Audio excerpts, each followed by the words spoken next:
হলো দো জাহান তোমারি তরে। জোরে বলে। এই তরে শব্দের অর্থ হচ্ছে জন্য, অর্থাৎ নবীজির জন্য এই জমিন আসমান সারা কুল কায়নাত তৈরি হয়েছে কিনা। শেখ আব্দুল হক মুহাদ্দিস দেহলভী রহমাতুল্লাহ আলাই মাদারিজুন নবুওয়াত কিতাবের মধ্যে লিখতেছে, লাউলাকা লামা খালাকতুল আফলাক।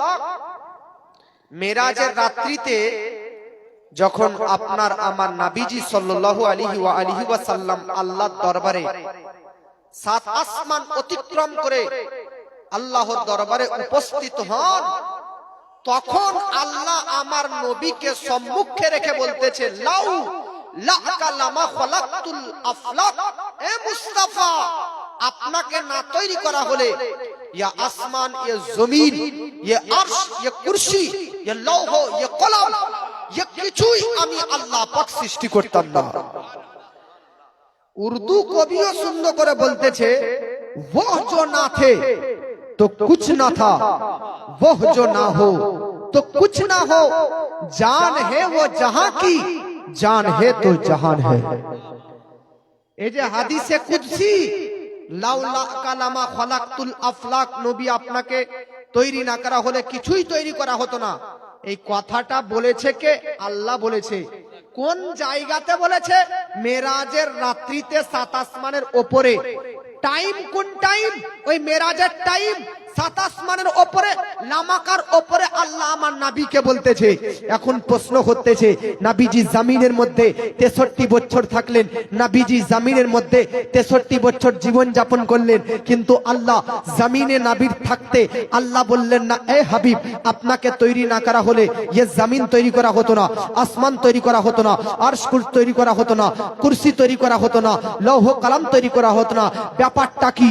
জমিনে নবী যতদিন থাকলো আল্লাহ এই কথা বললো না যে আপনাকে তৈরি না করা হলে কিছুই তৈরি কথা হলো না, কিন্তু যখনই নবী জমিনকে অতিক্রম করে, জমিনকে পার করে, আসমানকে পার করে আল্লাহর দরবারে গেল, ওই সময় আল্লাহ নবীকে বলতেছে, আপনাকে তৈরি না করা হলে ইয়া আসমান জমিন কিছুই তৈরি করা হতো না। ব্যাপারটা কি? কেন জমিনে থাকতে আল্লাহ নবীকে কেন বললেন না যে আপনাকে তৈরি না করা হলে কিছুই তৈরি করা হতো না? মেরাজে নিজের কাছে ডেকে এটা বলার কারণ কি? তো নাম্বার 1, গ্রামের মধ্যে, আমাদের গ্রামের মধ্যে একটা ছেলে গত রমাদান মাসের আগে, গত রমাদান মাসের আগে কেরালা, চেন্নাই থেকে কাজ করে বাড়ি ফিরলো। তো চেন্নাই কেরালার ওই দিক থেকে প্লেনে টিকিট কেটে, ফ্লাইটের টিকিট কেটে কিন্তু দমদম এয়ারপোর্ট কলকাতাতে নামলো, তারপর ট্রেন ধরে বীরভূম চলে গিয়েছে।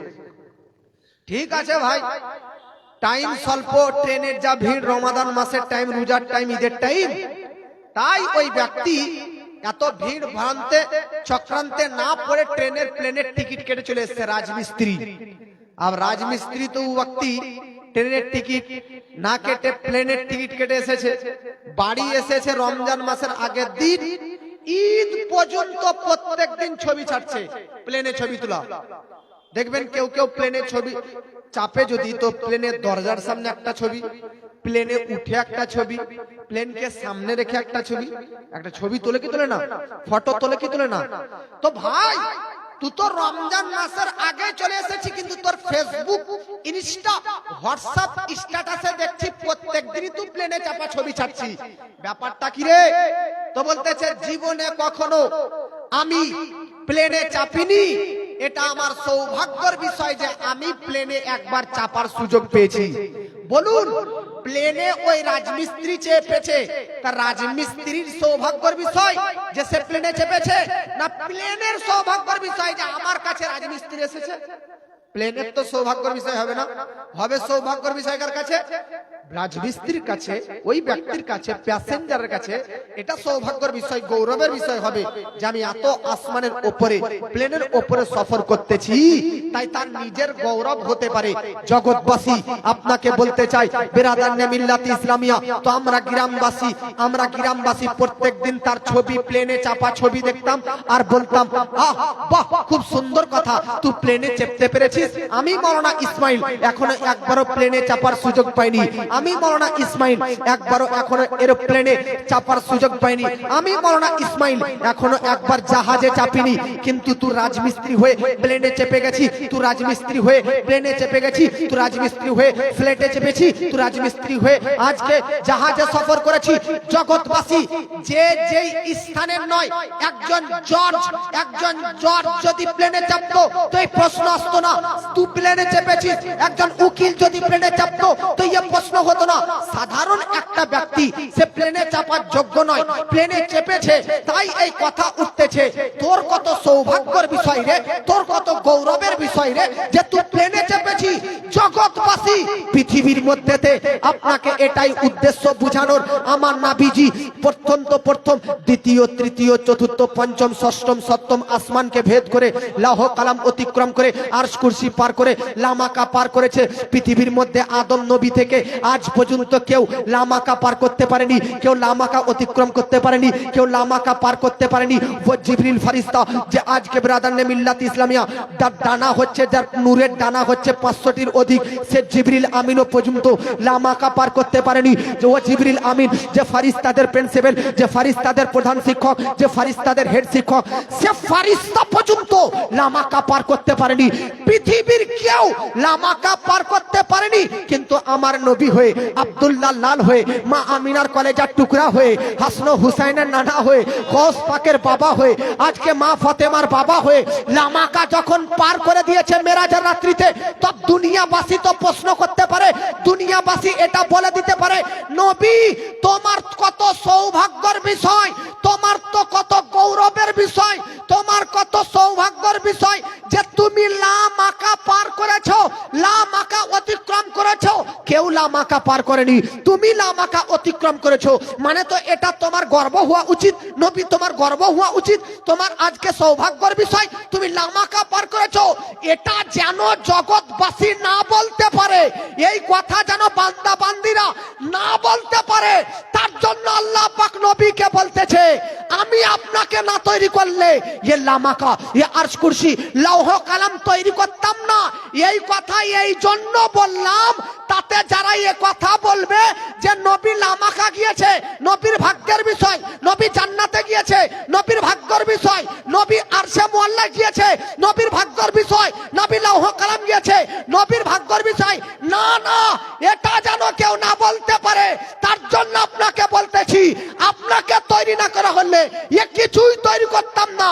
বোঝা যাচ্ছে নবী লামাকা আপনি এসেছেন, এটা আপনার ভাগ্যের বিষয় নয় যে আপনি লামাকা এসেছেন, বরং লামাকার ভাগ্যের বিষয় যে আপনার চরণ ধুলা পেয়েছে, জান্নাতের ভাগ্যের বিষয় যে নবীকে আপনার চরণ ধুলা পেয়েছে, আর সে মোল্লার ভাগ্যের বিষয় যে আপনার চরণ ধুলা পেয়েছে, ইয়ে তো লৌহে কালামের ভাগ্যের বিষয় যে আপনার চরণ ধুলা পেয়েছে, ইয়ে তো প্রথম আসমানের ভাগ্যের বিষয় যে নবী আপনার কদম ধুলি পেয়েছে, ইয়ে তো দ্বিতীয় আসমান, তৃতীয় আসমান, চতুর্থ আসমান, পঞ্চম আসমান, ষষ্ঠম আসমান, সপ্তম আসমান, প্রত্যেকটি আসমানি মাখলুকাতেরই ভাগ্যের বিষয় যে আপনাকে পেয়েছে, আপনার ভাগ্যের বিষয় নয় যে আপনি আসমান পার করতেছেন, না, এটা গোটা আসমানের ভাগ্যের বিষয় যে আপনাকে তারা নিজের কাছে পেয়েছে।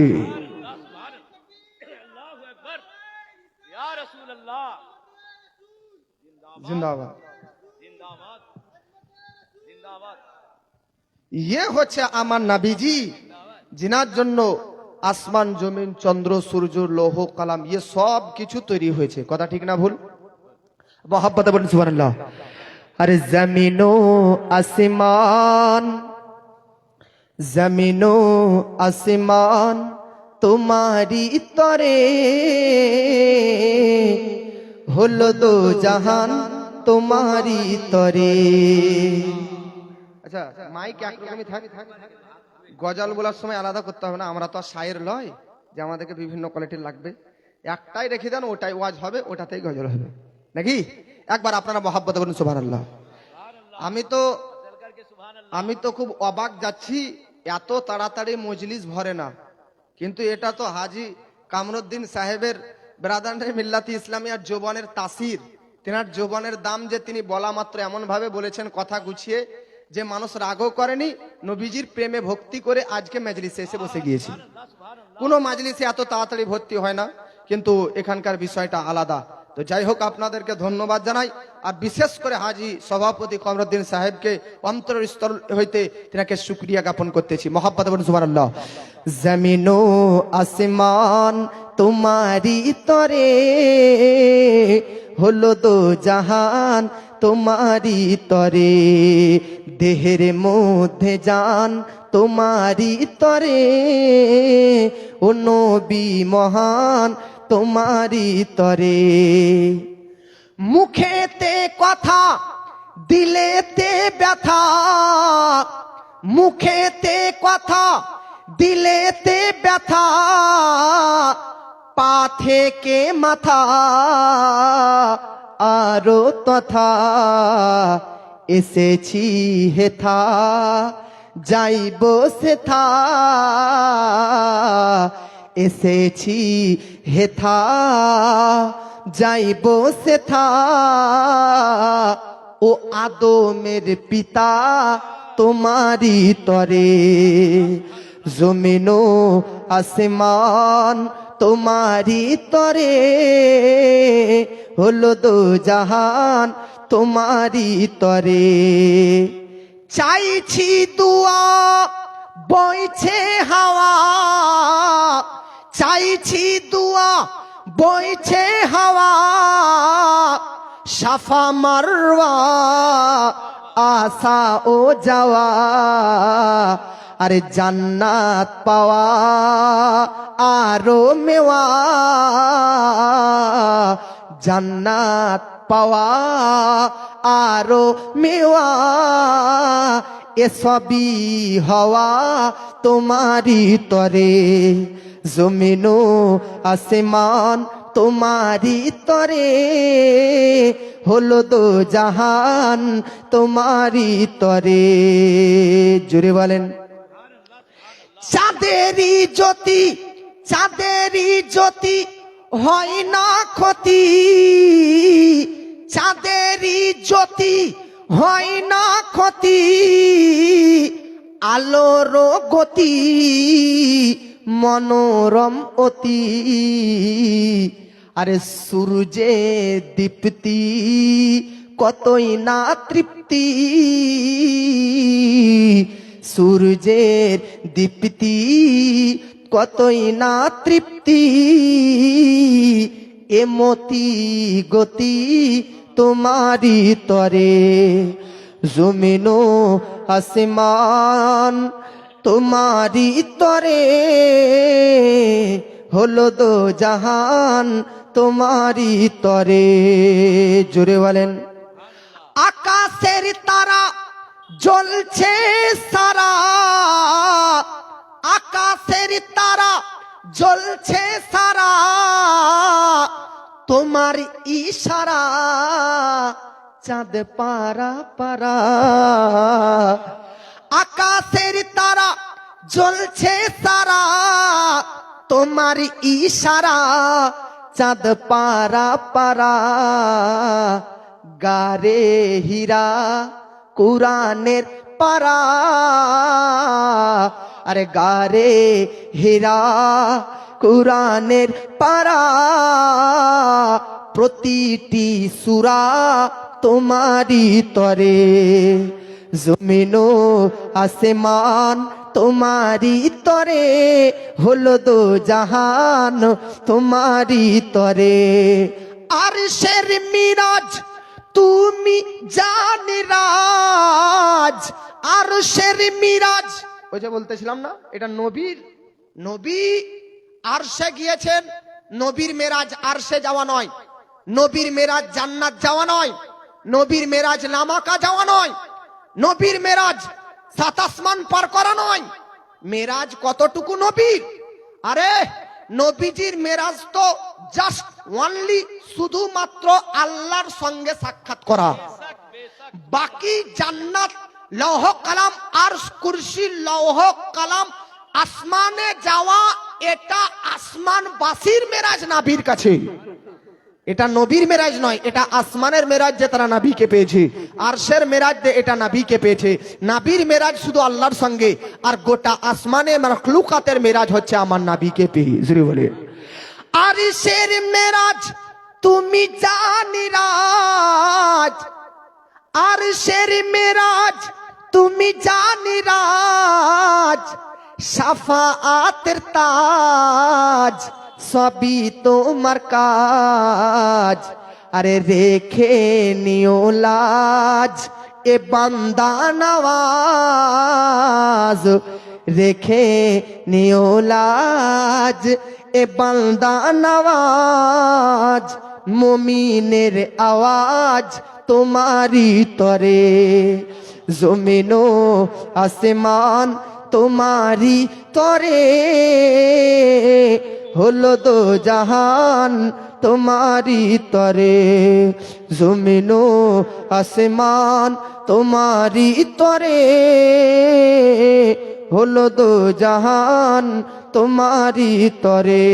জোরে বলেন আল্লাহ।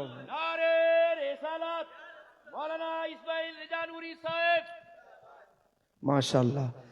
দুনিয়ায় এলাম, দুনিয়া এলাম, তোমাকে পেলাম, দুনিয়াতে এলাম, তোমাকে পেলাম, তোমায় মানিলাম, তোমায় মানিলাম, খোদা চিনিলাম।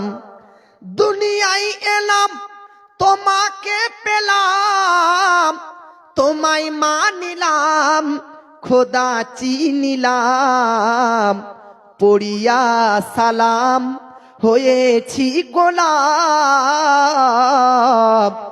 আরে পড়িয়া সালাম হয়েছি গোলাম, ও নবীদের ইমাম তোমারি তরে, জমিনো আসমান তোমারি তরে, হলো দো জাহান তোমারি তরে। আর যাই না থাকা হবে কি ডাকা, আর যাই না এ ভারতে থাকা হবে কি ডাকা, ও গো মোর সখা দাও দুটি পাখা, যদি পাই দেখা, আরে যদি পাই দেখা, যদি পাই দেখা, শোনাবো আকা, যদি পাই দেখা শোনাবো আকা, এ গজল কবির লেখা তোমারি তরে, জমিনো আসমান তোমারি তরে, হলো দো জাহান তোমারি তরে। একবার দুরূদ পাঠ করেন আল্লাহুম্মা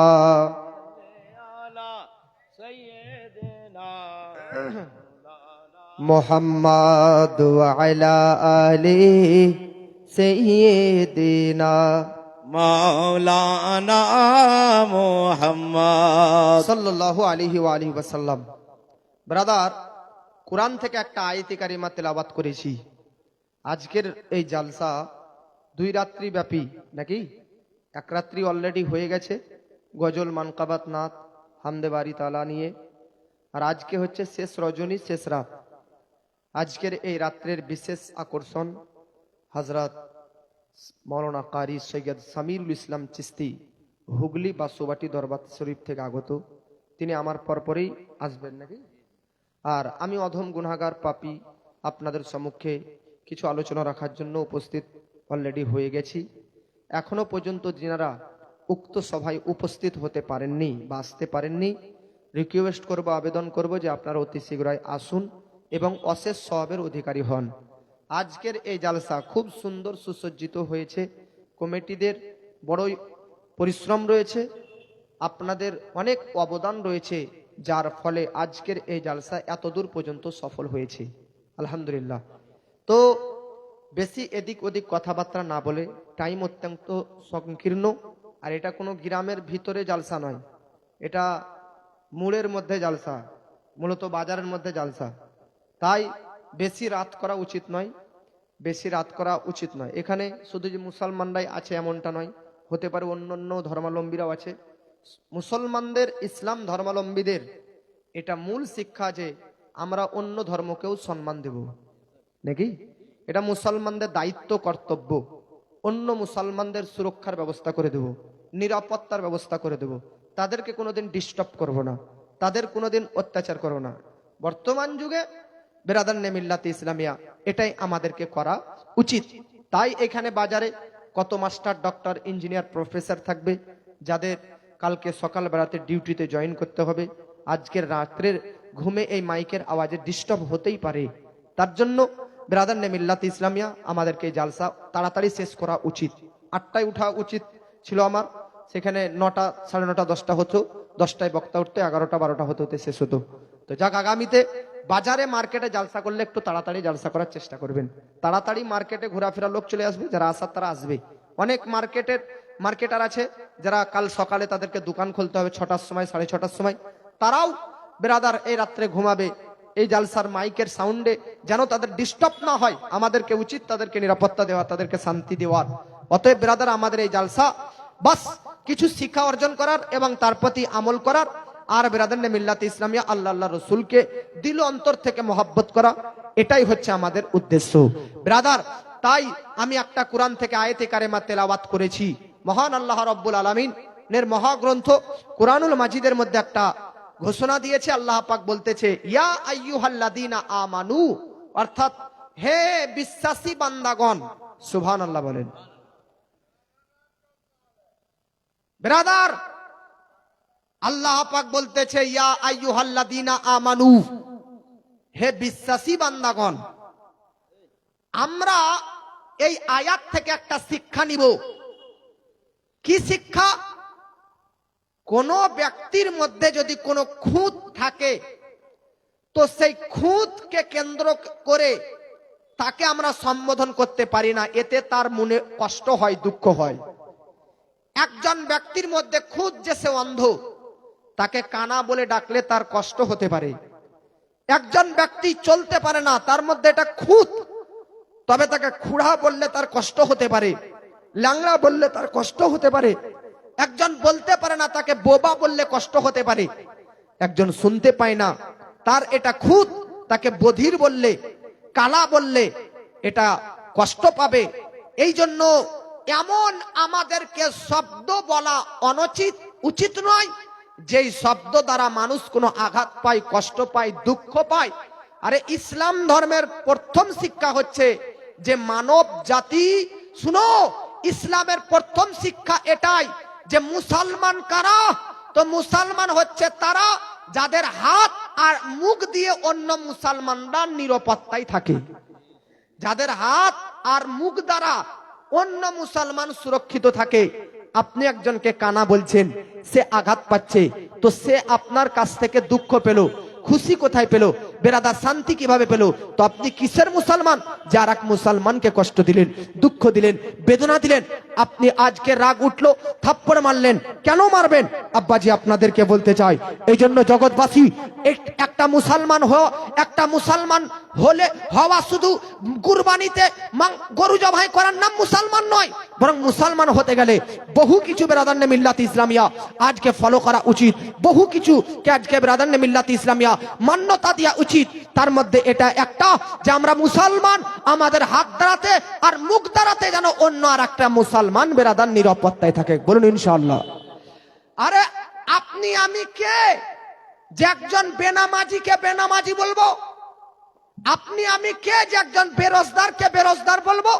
হ্যাঁ, আপনার এতটুকু কর্তব্য, তাকে নামাজ পড়ার জন্য তাকিদ করতে পারেন, তবে তাকে সমাজের মধ্যে বেনামাজি বলে লাঞ্ছিত নয়। আপনি একজন বেরোজগারকে বেরাদান মিল্লাতে ইসলামিয়া রোজা রাখার বিষয়ে কোরআনের আয়াত শোনাতে পারেন, আল্লাহর বার্তা পৌঁছাতে পারেন, তাকে বেরোজগার বলবেন না।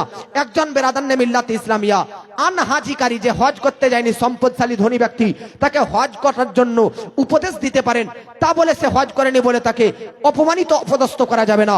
মূল কথা এটাই ব্রাদার, আপনার কথাতে, আপনার জবান দ্বারা, আপনার মুখ দ্বারা যেন অন্য মুসলমান আঘাত না পায়, কষ্ট না পায়। ইয়ে হচ্ছে আমরা মুসলমান।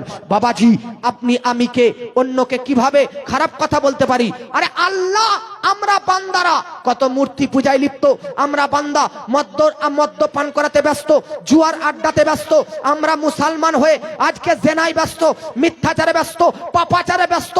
আল্লাহর তো আমাদেরকে এই বলে সম্বোধন করা উচিত ছিল, এ মদখোর। শুন, আল্লাহ এ মদখোর বলে ডাকেননি, আল্লাহ কোরআনের মধ্যে এ সুদখোর বলে ডাকেননি, আল্লাহ পাক এটা বলেননি এ জুয়াখোর বলে ডাকেননি, আল্লাহ কোরআনের মধ্যে এ বেনামাজি বলে ডাকেননি, আল্লাহ কোরআনের মধ্যে এ বেরোজগার বলে ডাকেননি, বরং আল্লাহ বেরোজগার, বেনামাজি, সুদখোর, গাঁজাখোর, ঘুষখোর, এ সবাইকে আল্লাহ বলতেছে ইয়া আইয়ুহাল্লাযীনা আমানু, অর্থাৎ এ বিশ্বাসী ঈমানদারগণ।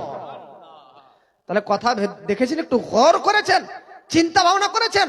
আপনি পাপী ও তাপী, 24 ঘন্টা 23 ঘন্টা পাপে ডুবে থাকেন, তবু আল্লাহ পাপী বলে সম্বোধন করেননি। বিরাদার, আল্লাহ ইমানদার বান্দা, কত সুন্দর কথা, এ বিশ্বাসী ব্যক্তি। শুনো তো বাবাজি, আল্লাহর এই শব্দ থেকে আমাদেরকে শিক্ষা নেওয়া উচিত। আরে সৃষ্টিকর্তা হয়ে যদি সৃষ্টিকে এত সুন্দর কথাতে ডাকতে পারে, সম্বোধন করতে পারে, তো আমরা সৃষ্টি হয়ে আর একটা সৃষ্টিকে কেন সুন্দর ভাষায় কথা বলতে পারি না? কথা ঠিক না ভুল? বাস এটা একটা আমার উপদেশ থাকলো আপনাদেরকে। আবার শুন, আমার বক্তব্যের যেটা মূল টপিক, বাবাজি, আল্লাহ পাক বলতেছে ইয়া আইয়ুহাল্লাযীনা আমানু, হে বিশ্বাসী বান্দাগণ, হে বিশ্বাসী বান্দাগণ। আল্লাহ বলতে কি চাইছো? আল্লাহ বলতেছে ইত্তাকুল্লাহ, আল্লাহকে ভয় করো। জোরে বলেন, আল্লাহকে ভয় করো।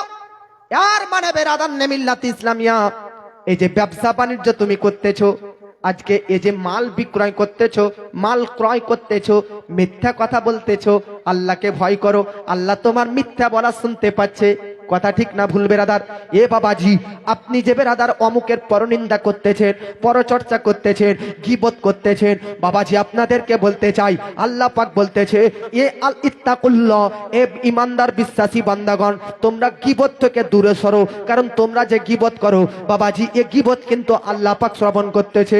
বাবাজি, আল্লাহকে ভয় করুন। এর মানে হচ্ছে বেরাদার, মদের আড্ডায় বসার আগে একবার চিন্তা ভাবনা করুন বেরাদার, আল্লাহ আমাদেরকে দেখতেছে।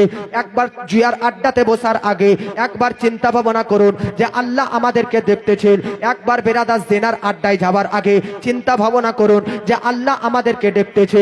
বাবাজি, পাপের কাজে, হাজার হাজার কাজে লিপ্ত হবার আগে আজ একজন ব্যক্তি প্রশ্ন করতেছে, পাপ ছাড়তে পারি না, গুনাহ করা ছাড়তে পারি না। তাদেরকে বলতে চাই, বাবাজি, গুনাহ করতে ছাড়তে পারেন না, আপনি একটা কাজ করেন, সর্বদা এটা মনের মধ্যে সেট করে নিন, মাইন্ডে গেঁথে নিন যে আমি যে কোনো কাজ করার আগে শুধু এতটাই ভাববো, আল্লাহ আমাকে দেখতেছে। দেখবেন বাবাজি, আপনারও আস্তে আস্তে গুনাহ ছাড়তে ছাড়তে পাক্কা সাচ্চা মুমিন হয়ে যাবেন। আল্লাহকে ভয় করুন। আমাদের জানে আল্লাহকে নিয়ে ভয় নাই। যারা প্রকৃত আল্লাহওয়ালা ব্যক্তি তারা যত আল্লাহকে ভয় করে, আমরা গুনাহগার হয়ে আল্লাহকে ভয় করি না গো। আর যারা ওলি আল্লাহ, যারা আল্লাহর ওলি, তিনারা আল্লাহকে কেমন ভয় করেছে একটা ঘটনা শুনুন।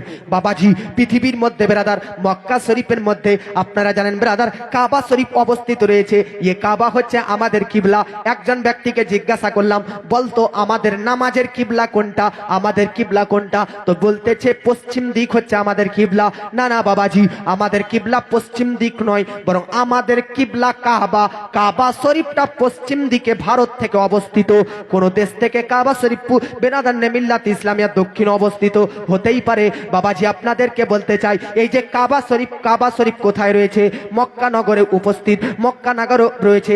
এ মুসলমান, কাবা শরীফ যেই জায়গাতে রয়েছে, গোটা দুনিয়ার মধ্যে কাবা শরীফের ওই জায়গাকে নাভি বলা হয়। নাভি যেমন আপনার এই শরীরের নাভি, আপনার শরীরের নাভি আপনার বডির মিডিলে রয়েছে, আপনার শরীরের মধ্যেও রয়েছে, আপনার শরীরের মিডিলে রয়েছে। যেমন নাভিটা শরীরের মিডিলে আছে, জামিনের মধ্যে মধ্যে মিডিল যদি পজিশন দেখতে হয়, মধ্যখান যদি দেখতে হয়, কাবা শরীফকে দেখে নিন। যেই জায়গাতে কাবা অবস্থিত ওই জায়গাতেই বাবাজি বেরাদার আল্লাহ নবীজি সাল্লাল্লাহু তাআলা আলাইহি ওয়াসাল্লাম আবির্ভূত হয়েছে। গোটা দুনিয়ার মিডিল পজিশন হচ্ছে কাবা শরীফ যেখানে আছে, সেন্টার, মেন মিডিল সেন্টার। এখন যদি বলি স্টেজের মধ্যে মিডিল কোনটা, তো স্টেজের মধ্যে মিডিল এই সব জায়গা হবে নাকি? তো মিডিল যদি গোটা পৃথিবীর দেখতে হয় তো মক্কা শরীফকে দেখুন, যে জায়গাতে কাবা শরীফ ওই জায়গাটা হচ্ছে পুরো পৃথিবীর মিডিল। আচ্ছা, মক্কা গোটা পৃথিবীর মিডিলে কেন, আর মক্কাতে আমার নবীকে পাঠালো হলো কেন? এর মধ্যে এই রহস্য। আচ্ছা বলেন একটা কথা, আপনাদের এই সভা, এই পিন্ডালের নিচে ধরেন চতুর্দিকে ধুলো বালি পড়ে আছে, ধুলো বালি। তখন জালসা কমিটি ভাবছে মানুষ তো ধুলো বালিতে হাঁটা চলাফেরা করলে ধুলো বালি উড়বে, তো টিউবওয়েলের দ্বারাতে পানি মেরে ধুলো বালিগুলোকে বসিয়ে দেয়। এরকম করা হয় কি হয় না? জোরে বলেন, হয় কি হয় না? তো আচ্ছা বলেন তো, আমি যদি আপনাদের এই মজলিসে পানি নিক্ষেপ করি, পানি দিই ধুলোবালি বসানোর জন্য, তো কোথা থেকে দেবো? মাথা থেকে দেবো একবারে মজলিসের, না একদম শেষ শেষ নিচ থেকে দেবো, না সাইড থেকে দেবো, না এই সাইড থেকে দেবো? ডান সাইড থেকে দেবো, না বাম সাইড থেকে দেবো, না সামনে থেকে দেবো, না নিচ থেকে দেবো, একদম পেছন থেকে? তো আপনি বলবেন হুজুর ডানে দিলে বামটা একটু দূর হবে, সামনে দিলে পেছনটা একটু দিতে দূর হবে, পানি না পৌঁছতে পারে, পেছন থেকে পানি দিলে সামনে পর্যন্ত না পৌঁছতে পারে, দূর হতে পারে। আপনি এক কাজ করেন, মিডিলে দাঁড়ান, তাহলে আপনার জন্য ডান দিকটা যতটা কাছের হবে বাম দিকটা ততটা কাছের হবে, সামনে দিকটা যেরকম কাছের হবে পেছন দিকটা সেরকমই হবে, নাকি? চতুর্দিকে যদি কোনো কাজ করতে চান তো মিডিলে বসুন, তাহলে চতুর্দিক দিকে মাল কাজ করা নিয়া দিয়াতে সুবিধা হবে। কথা ঠিক না ভুল? তো গোটা পৃথিবীর মিডিল হচ্ছে আরব, মক্কা। আমার নবীকে আল্লাহ মক্কাতে এই জন্য প্রেরণ করা হলো, ভারতে এই জন্য নয়, পাকিস্তানে এই জন্য নয়, যেহেতু ভারত পৃথিবীর এক কোণাতে পড়ছে, বাংলাদেশ পৃথিবীর এক সাইডে পড়ছে, পাকিস্তান পৃথিবীর অন্যতম জায়গাতে পড়তেছে। আরব মক্কা এমন একটা দেশ, দেশটি হচ্ছে পৃথিবীর মাঝ বরাবর মিডিল, তাই ওখানে আমার নবীকে প্রেরণ করা হলো। নবী আরব থেকে কখনো শাম যাবে, কখনো ইরান যাবে, কখনো ইরাক যাবে, কখনো ইয়ামান যাবে, যেন নবীর মক্কা থেকে ইসলামের আলো, ইসলামের প্রদীপটা জ্বালালে ইসলামের আলোটা কোনো একদিকে যেন বেশি হয়ে না পড়ে, এক জায়গাতে ইসলামের প্রদীপ জ্বলবে, চতুর্দিকে যেন সমান সমান ভাবে ইসলামের আলো পৌঁছে যায়। জোরে বলেন। ও হচ্ছে মক্কা, যেটা পৃথিবীর মিডিল বরাবর। এই জন্য আল্লাহ আমার নবীকে মক্কা নগরে প্রেরণ করেছেন, তাকে এই জন্য যেহেতু মক্কা শহরটা হচ্ছে মিডিল। জোরে বলেন। বাবাজি আপনাকে যে কথা বলতেছিলাম ব্রাদার, আল্লাহকে ভয় করুন। এই দেখেন বাবাজি, মক্কা শরীফের মধ্যে মানুষ কেন যায়? এই যে লাখ লাখ টাকা খরচা করে ব্রাদার, হাজার হাজার টাকা খরচা করে মানুষ মক্কা শরীফে কেন যায়? কেন মক্কা শরীফ যায় বাবাজি? আপনাদেরকে বলতে চাই, এই কাবা শরীফকে আল্লাহ পাক ব্রাদার নে মিল্লাত ইসলামিয়া গোটা সৃষ্টি জগৎকে তৈরি করার আগে বাবাজি তৈরি করেছে। আপনাকে মনে রাখবেন বাবা, এই যে জমিনটার মধ্যে সর্বপ্রথম স্থান ওই কাবা শরীফটাকে তৈরি করা হয়েছে। কাবা দিয়েই পৃথিবীর অন্যান্য কিছু তৈরি করা আল্লাহ স্টার্ট শুরু করেছে। বাবাজি আপনাদেরকে বলতে চাই, ওই কাবা শরীফ আল্লাহ যখন তৈরি করে তখন ফারিস্তারা বলে আল্লাহ কাবা কেন তৈরি করো? তো আল্লাহ বলতেছে শুনো শুনো, যেমন আসমানের কিবলা হচ্ছে বাইতুল মামুর, আসমানের কিবলা হচ্ছে বাইতুল মামুর, ওই বাইতুল মামুরে তোমরা ফারিস্তারা ইবাদত করো, উপাসনা করো, আরাধনা করো, তোমরা আমাকে রাজি খুশি করার জন্য ওই বাইতুল মামুরে ইবাদত করো। ঠিক জমিনের কিবলা আমি কাবা শরীফকে বানালাম, জমিনের মধ্যে বান্দা বান্দিরা পাপ করার পর, গুনাহ করার পর, অন্যায় অত্যাচার করার পর যদি সেই বান্দা ওই কাবা শরীফের চক্কর করে, ওই কাবা শরীফের তওয়াফ করে, আমি আল্লাহ তার জীবনের সকল গুনাহ খাতা মাফ করে দিব বাবাজি। তবে শর্ত একটা, কাবা শরীফ তওয়াফকারীদেরকে আল্লাহ মাফ তো করবে, কিন্তু কোন তওয়াফকারী ব্যক্তিদেরকে? যারা কাবার পাশাপাশি মদিনাতেও হাজিরি দেয়। সুবহানাল্লাহ। আজ অনেকেই বলে যে মক্কায় তো সব হজ আদায় হয়, মদিনায় যে কি লাভ রে? নাকি মক্কা তো হজ আদায় হয়, মদিনায় যাওয়াটার কি প্রয়োজন? তো আমি বললাম একদিক দিয়ে তো ঠিক, মক্কার মধ্যেই যত হজের আরকান ও আহকাম সব মক্কাতেই। সাফা মারওয়া বলেন মক্কাতেই, মুজদালিফা বলেন মক্কাতেই, তারপরে ব্রাদার হাজরে আসওয়াদ বলেন মক্কাতেই, মিনা বলেন মক্কাতেই, যা বলবেন আরাফাত বলেন মক্কাতেই। সব জিনিস যে যেই জায়গাতে উপস্থিত হলে হজ আদায় হবে, এ সব জিনিস মক্কাতেই আছে। অতএব হজের আহকামের অন্তর্ভুক্ত যে সমস্ত গুলো হজের, মনে রাখবেন কথা ক্যাচ করুন, হজের আরকান ও আহকামের অন্তর্ভুক্ত যেগুলো সেগুলো সব মক্কাতে। অতএব মদিনায় তো হজের আরকান ও আহকামের কোন জিনিস মদিনায় নাই, তাই মদিনায় যাওয়ার প্রয়োজন নাই। আমি বললাম পাগলা, হজের আরকান ও আহকাম যত নিয়ম বলি যদিও বা মক্কার অন্তর্ভুক্ত, কিন্তু ইমানের অন্তর্ভুক্ত। ইমানের আরকান ও আহকাম হচ্ছে মদিনায় উপস্থিত হওয়া। হজের নিয়ম, হজের আরকান ও আহকাম, আরকান ও আহকাম যদিও বা যেগুলো মক্কাতে আছে সব হজের অন্তর্ভুক্ত, কিন্তু মদিনায় যাওয়া হচ্ছে ইমানের আহকাম, ইমানের আরকাম। আরে নবীজি বলেছে মান যারা কবরি ওয়াজাবাত লাহু শাফাতি, যে ব্যক্তি আমি নবীজির কবর জিয়ারত করলো সেই ব্যক্তির ওপর আমি নবীর শাফাআত করা বাধ্যতা হয়ে গেল। আল্লাহ জিন্দাবাদ। হে রাসূল তোমায় ভালোবাসি, অন্তরে শুধুই মুখে নয়, জান্নাতের আশায় নয় হে রাসূল, মন ছুটে যাই মদিনা। তোমায় পাওয়ার আশায় মন ছুটে যায় মদিনায়, তোমায় পাওয়ার আশায় মন ছুটে যাই মদিনায়। হে আশিকে দিদার দাওনা, আর দূরে রাখিও না। হে রাসূল তোমায় ভালোবাসি, অন্তরে শুধুই মুখে নয়, জান্নাতের আশায় নয় হে রাসূল, জাহান্নাম কেউ ডরি না। জোরে বলে। তাহলে মদিনাতে যাওয়া কিসের অন্তর্ভুক্ত? ঈমান। জোরে বলেন কিসের? ঈমান। এটা তো একটা হাদিস শুনলেন যে মদিনায় যে নবীজি রওজা জিয়ারত করবে তার উপর নবীজির শাফাত ওয়াজিব হয়ে যায়।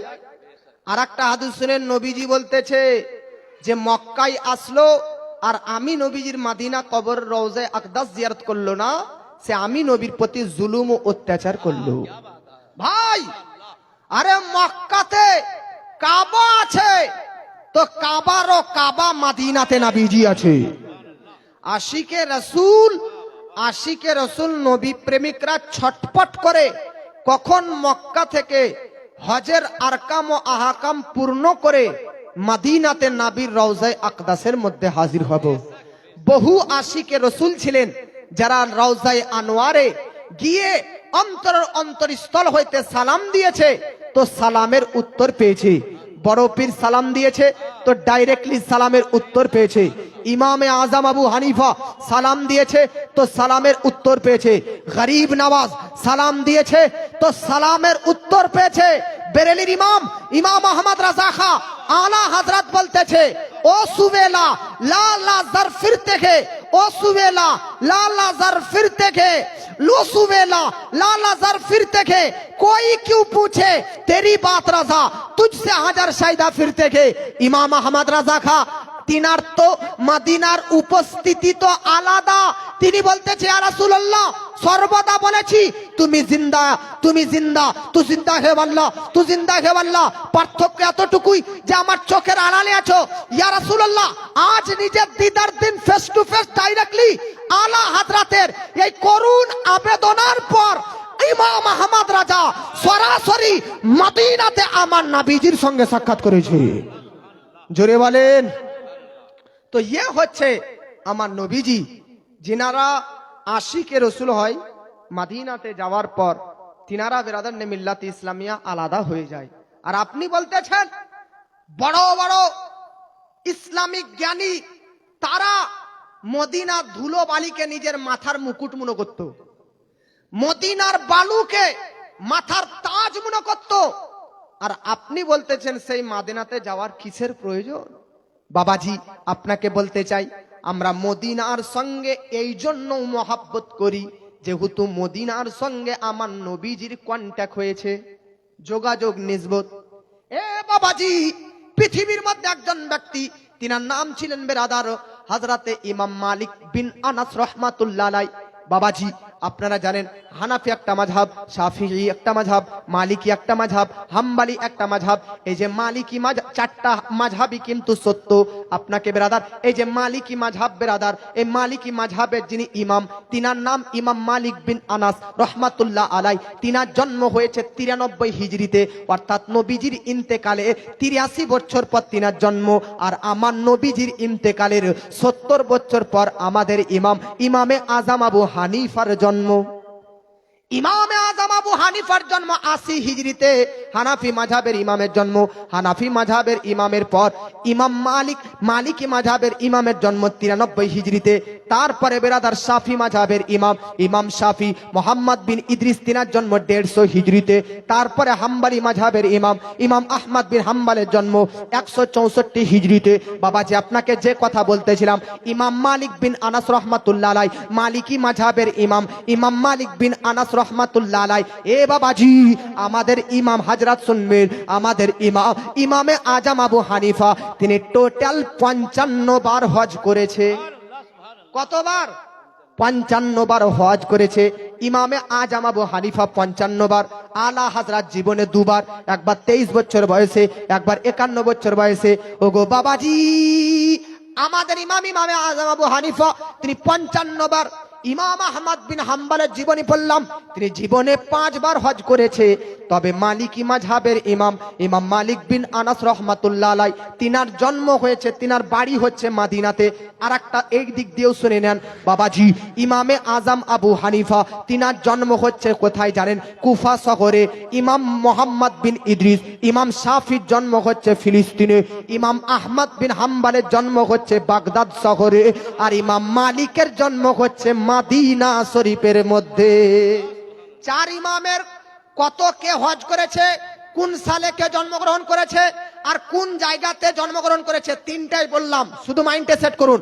বাবাজি আপনাকে বলতে চাই, ইমাম মালিক রহমাতুল্লাহ আলাইহি মালিকি মাযহাবের ইমাম, ইমাম মালিকের বাড়ি কোথায় বললাম? মদিনা শহরের মধ্যে। ওগো বাবাজি ইমামে আজম আবু হানিফার বাড়ি কুফা, কুফা থেকে মদিনা তিনি এসে 55 বার হজ করেছে। ইমাম আহমদ বিন হাম্বল বাগদাদ থেকে এসে 5 বার হজ করেছে। এত দূরদূরান্ত লোকজন এসে মানুষ এতবার হজ করেছে, কিন্তু আমরা আমাদের হুসেন, ইমামে হুসেন রাদিয়াল্লাহু তাআলা আনহু, তিনার জীবনী পড়লাম তো তিনি পায়ে হেঁটে, কোনো যানবাহনের ওপর নয়, পায়ে হেঁটে, কোনো ঘোড়া উটের ওপর নয়, পায়ে হেঁটে 25 বার হজ করেছে। শুধু ইমাম হোসেন নয়, ইমাম হোসেনেরও বড় ভাই ইমাম হাসান, তিনিও পায়ে হেঁটে 25 বার হজ করেছে।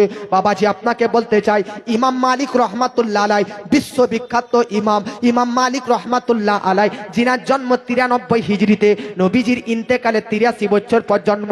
এই ইমাম মালিকের জীবনী পড়লাম, অবাক করা বিষয়, তিনার মদিনাতে বাড়ি। মদিনা থেকে মক্কা যেতে 350 কিলোমিটার কম বেশি লাগবে, এত কাছে মক্কা, তবুও তিনি টোটাল তিনার জীবনে হজ করেছেন একবার। কতবার? এক। ইমাম মালিক তোমার তো মদিনাতে বাড়ি, তোমার তো শত শতবার হজ করা উচিত ছিল, কিন্তু তুমি একবার কেন? তো ইমাম মালিক বলতেছে আমার জীবনে দুটি আল্লাহর দরবারে চেয়েছি। কয়টি বলেন? ইমাম মালিক বলছে আমার জীবনের সর্বশ্রেষ্ঠ চাওয়া আল্লাহর কাছে যে আল্লাহ আমার ইন্তেকাল যেন মদিনাতেই হয়। সুবহানাল্লাহ বলবেন না? উমারে ফারুক, সাহাবী রাসূল উমারে ফারুক, তিনি আল্লাহর কাছে দোয়া করতেন, আল্লাহ আমাকে দুইটি জিনিস দিও, আর কিছু নয়। কি? একটা আমার মৃত্যু যেন মদিনাতে হয়, আর আমার মৃত্যু যেন শাহাদাতের মৃত্যু হয়। তো আশিকে রসুল যিনারা হয় তারা মদিনা ইন্তেকাল করতে চাই। ইমাম মালিকের স্বপ্ন যে আমার ইন্তেকাল যেন মদিনাতে হয়। বলেন তো আপনারা, হজ জীবনে বারবার ফরজ না একবার ফরজ? জোরে বলেন। একবার। 5 ওয়াক্তের নামাজ বারবার প্রত্যেকদিন 5 বার করে ফরজ। যাকাত প্রতি বছর একবার করে ফরজ, প্রত্যেক বছর। রোজা প্রতি বছর একবার করে ফরজ। কিন্তু হজ সারা লাইফে জীবনে একবার। এবার যদি কেউ একবার হজ করার পর দ্বিতীয় হজে যায়, ওটা ফরজ হজ হবে না, ওটা নফল হজ। আমি তো বলতে চাই প্রায় হাজিদেরকে যে একবার হজ করুন ফরজ হজ, তারপরে আর দ্বিতীয়বার নফল হজে এত লাখ লাখ টাকা খরচা না করে গিয়ে আশেপাশের গরিব ইয়েতিম মিসকিনদেরকে দুমুঠো ভাত তুলে দিন, খাবার তুলে দিন, কাপড় পরিয়ে দিন। মক্কায় গিয়ে যতটা সব চাইতে বেশি সব পাবেন। তবে হ্যাঁ, মক্কায় আপনার ওই একবার ফরজ হজ আদায় করতে হবে, কিন্তু দ্বিতীয়বার আর বড় হজ না করে, হ্যাঁ আপনি যদি আবার মদিনার আশিক হন, প্রেমিক হন, তাহলে উমরাতে যান। বারবার 5-6 লাখ হজ করতে যাওয়ার আগে আশেপাশেও তো আমাদেরকে দেখতে হবে কার কেমন ফ্যামিলির অবস্থা। জোরে বলেন। তো ইমাম মালিক তিনি একবার হজ করেছেন কেন? অন্যান্য ইমাম 55 বার, 5 বার, 10 বার হজ করেছে, আপনি একবার কেন? তুমি বলতেছে আমার জীবনের শেষ ইচ্ছা আমার ইন্তেকাল যেন মদিনাতে হয়। আরে হজ আমি একবার এই জন্য করেছি কারণ জীবনে একবারই হজ ফরজ, আর হজ করতে হলে মদিনা থেকে বের হয়ে মক্কা যেতে হবে। আমি একবার মদিনা থেকে বেরিয়ে মক্কায় হজ করে এসেছি, আর বারবার দ্বিতীয়বার মদিনা ছেড়ে মক্কায় গিয়ে হজ করতে যাইনি, তাতে যেন আমার ইন্তেকাল মক্কায় না হয়ে যায়, এই জন্য দ্বিতীয়বার আর হজে যায়নি। মৃত্যু যদি হয় তো যেন মদিনার মাটিতেই হয়ে যায়। ইয়ে হচ্ছে প্রেমিক, ইয়ে হচ্ছে আশিক। ওই ইমাম মালিকের জীবনী পড়লাম। ইমাম মালিক রহমাতুল্লাহ আলাই জীবনে কখনো কোনোদিন প্রসাব পায়খানা মদিনার মধ্যে করেনি, মদিনার টয়লেটে। বাড়ি মদিনাতে, কিন্তু মদিনার টয়লেটে করেননি। যখনই তিনার প্রসাব পায়খানা লাগতো মদিনা থেকে, মদিনার বাউন্ডার থেকে, মদিনার বর্ডার থেকে বেরিয়ে গিয়ে করে আসতেন। ওই ইমাম মালিক তিনি রাস্তায় চলতেন তো ধুলো বালিকে মাথায় নিতেন, চুমু খেতেন। আমার ইমাম আহমদ রাজা খা আলা হযরত বেরেলির ইমাম, তিনি মদিনা গিয়েছে তো রাস্তায় যেতে যেতে একটা কাঁটা পায়ে ঢুকে গেছে। তো কি ইশক, কি মোহাব্বত! আলা হযরত বলতেছে, এ কাঁটা তোর যেখানে স্থান সেখানে ঢুকিসনি কেন? তো তুই নবীর দেশের কাঁটা, তুই পায়ে ঢুকে বেয়াদবি আমার করে দিচ্ছি। আরে তোর তো আমার সিনা, আমার দিলে ঢুকার কথা। জোরে বলে। ইয়ে হচ্ছে আশিকে রসুল। তো ইমাম মালিক রহমাতুল্লাহ আলাই যিনি বেরাদার মদিনাতে কখনো প্রসাব পায়খানা করেনি কেন? তাতে নবীজি কোন জায়গাতে হেঁটে গিয়েছেন আর সেখানে মলমূত্র ত্যাগ করবো? আল্লাহু আকবার। ওই ইমাম মালিক জীবনে কখনো জুতো পরে মদিনাতে ঘোরাফেরা করেননি। জরুরি নয় যে আপনারা হজ করতে যাবেন মদিনাতে যাবেন জুতো পরবেন না, ইশকের ব্যাপার, মহব্বতের ব্যাপার। জুতো পরে মদিনাতে চললে গুনাহ যে হবে এমনটা নয়, তবে ইশক আলাদা বিষয়, মহব্বত আলাদা বিষয়। ইমামে মালিক আশিক ছিলেন, তিনার ইশক, তিনার মহব্বত এটা গাওয়ারা করেননি যে তিনি জুতো পরে নিজের মালিকের দেশে ঘোরাফেরা করবে। আল্লাহু আকবার। তিনি মদিনার মধ্যে প্রসাব পায়খানা করেননি। ওই ইমাম মালিক এর জীবনী পড়লাম। তিনার বাড়ির দরজার সামনে দামি দামি লাল রঙের, সাদা রঙের, হলুদ রঙের ঘোড়া থাকতো, তবুও তিনি ঘোড়ার পিঠে মদিনাতে চাপতেন না। কেন? কারণ নবী এই দেশে হেঁটে চলেছেন আর আমি এই দেশে সওয়ারের ওপর সওয়ারি করব না, কখনোই না। আব্বাজি আমার, এর নাম হচ্ছে ইমাম মালিক। ইমাম মালিক রহমাতুল্লাহ আলাইহি এতটা আশিকে রাসূল ছিলেন, এতটা নবীর সঙ্গে ইশক রাখতেন, এই জন্য তিনি প্রত্যেক রাত্রে, একটা রাত্র বাদ নয়, প্রতি রাত্রে, প্রত্যেক রাত্রে রাত্রে আমার নবীর সঙ্গে তিনার দিদার ও দর্শন স্বপ্নে জগতে হতো। এরকম কেউ নবীকে প্রতি রাত্রে স্বপ্নে দেখতে পায়? ইশক থাকা দরকার, মহব্বত থাকা দরকার। আল্লামা আব্দুর রহমান জামি রহমাতুল্লাহ আলাই, শরহে জামির লেখক, হ্যাঁ, আব্দুর রহমান আল জামি রহমাতুল্লাহ আলাই, তিনি মদিনা শহরে, বাবাজি রহমাতুল্লাহ, তিনি মদিনা শহরেও তিনিও কখনো জুতো পরে চলেননি। এরকম বহু আশিকে রসুল রয়েছে যারা মদিনা শহরের যদি এতটা আদব রেখেছে, তো নবীজির কতটা আদব রেখেছে, জোরে বলেন বাবাজি। তাহলে বেরাদার, আপনাকে বলতেছিলাম বেরাদার, মিল্লাত ইসলামিয়া মক্কায় যেনারা যাবেন একবার হলেও মদিনাতে গিয়ে ঘুরে আসবেন, নাকি বলেন ইনশাআল্লাহ। নবীর রওজা শরীফ দেখে মন মানে না, নবীর রওজা শরীফ দেখে মন মানে না, দিদার দাও গো শাহে মদিনা, দিদার দাও গো শাহে মদিনা, দিদার দাও গো শাহ, বলেন শাহে মদিনা, দিদার দাও গো। আরশের মেহমান করেছেন আল্লাহ, কত শান কত মান মোর কামলিওয়ালা, আরশের মেহমান করেছে আল্লাহ, কত শান কত মান মোর কামলিওয়ালা, ও গো মদিনাওয়ালা, ও গো মদিনাওয়ালা, দয়া করুণা দিদার দাও গো শাহে মদিনা, দিদার দাও গো শাহে মদিনা, নবীর রওজা শরীফ দেখে মন ভরে না, দিদার দাও গো শাহে মদিনা। জোরে বলেন। আপনারা বিরক্ত হচ্ছেন নাকি? বিরক্ত হন না? আব্বা, আমি কথা এক জায়গা থেকে ছেড়ে আসলেও ওখানে আবার ফিরে যাব। বলতেছিলাম ইত্তাকুল্লাহ, অর্থাৎ আল্লাহকে কি ভয় করুন, আল্লাহকে ভয় করুন, আল্লাহকে ভয় করুন। নবীজির শানে এতটুকু ত্রুটি যেন না হয়। ये নবীকে আল্লাহ রাজি করতে চেয়েছে, তো আপনি আমি কে যে নবীর বিরোধিতা করে নবীর শানে গুস্তাখি করব? কেউ নবীকে মুর্দা বলে, কেউ নবীকে মাটির তৈরি বলে, কেউ নবীকে ক্ষমতাহীন বলে, কেউ নবীকে পাগল বাচ্চার জ্ঞানের তুলনা মনে করে, কেউ নবীর জ্ঞানকে শয়তানের জ্ঞানের চাইতেও কম মনে করে, কেউ নবীকে আজকে বেরাদান মিল্লা নবীর বাপ মাকে জাহান্নামী বলে, কেউ নবীর আহলে বায়াতের শানে গুস্তাখি করে, কেউ নবীর সাহাবায়ে কেরামের ব্যাপারে আজকে গুস্তাখি করে। আপনি আমি কে? আরে আমাদের সৃষ্টিকর্তা স্বয়ং খোদা আমার নবীকে রাজি করতে চেয়েছে, তো আমাদেরকে কতটা রাজি করা উচিত। अरे खुदा की रजा चाहते हैं दो आलम, खुदा की रजा चाहते हैं दो आलम, और खुदा चाहता है রাজায়ে মোহাম্মদ সাল্লাল্লাহু আলাইহি ওয়াসাল্লাম। আমি আপনাদেরকে বলতে চাই, 50 ওয়াক্তের নামাজ থেকে 5 ওয়াক্ত নামাজ কেন করেছে? নাম্বার 1 কারণ আমার নবীকে রাজি করার জন্য। হ্যাঁ, বদরের যুদ্ধের প্রান্তরে 2000-এর চাইতে বেশি কাফির আর মুসলমানদের কাছে 313। এই 313 মিলে 2000 সৈন্যকে কি করে পরাজয় করতে পারবে? নবী ফরিয়াদ করলেন, আল্লাহ সাহায্য করো। তো আল্লাহ নবীকে খুশি করার জন্য বদরের প্রান্তরে মুসলিমদের পক্ষে 5000 ফেরেশতাদেরকে প্রেরণ করলেন নবীকে রাজি করার জন্য।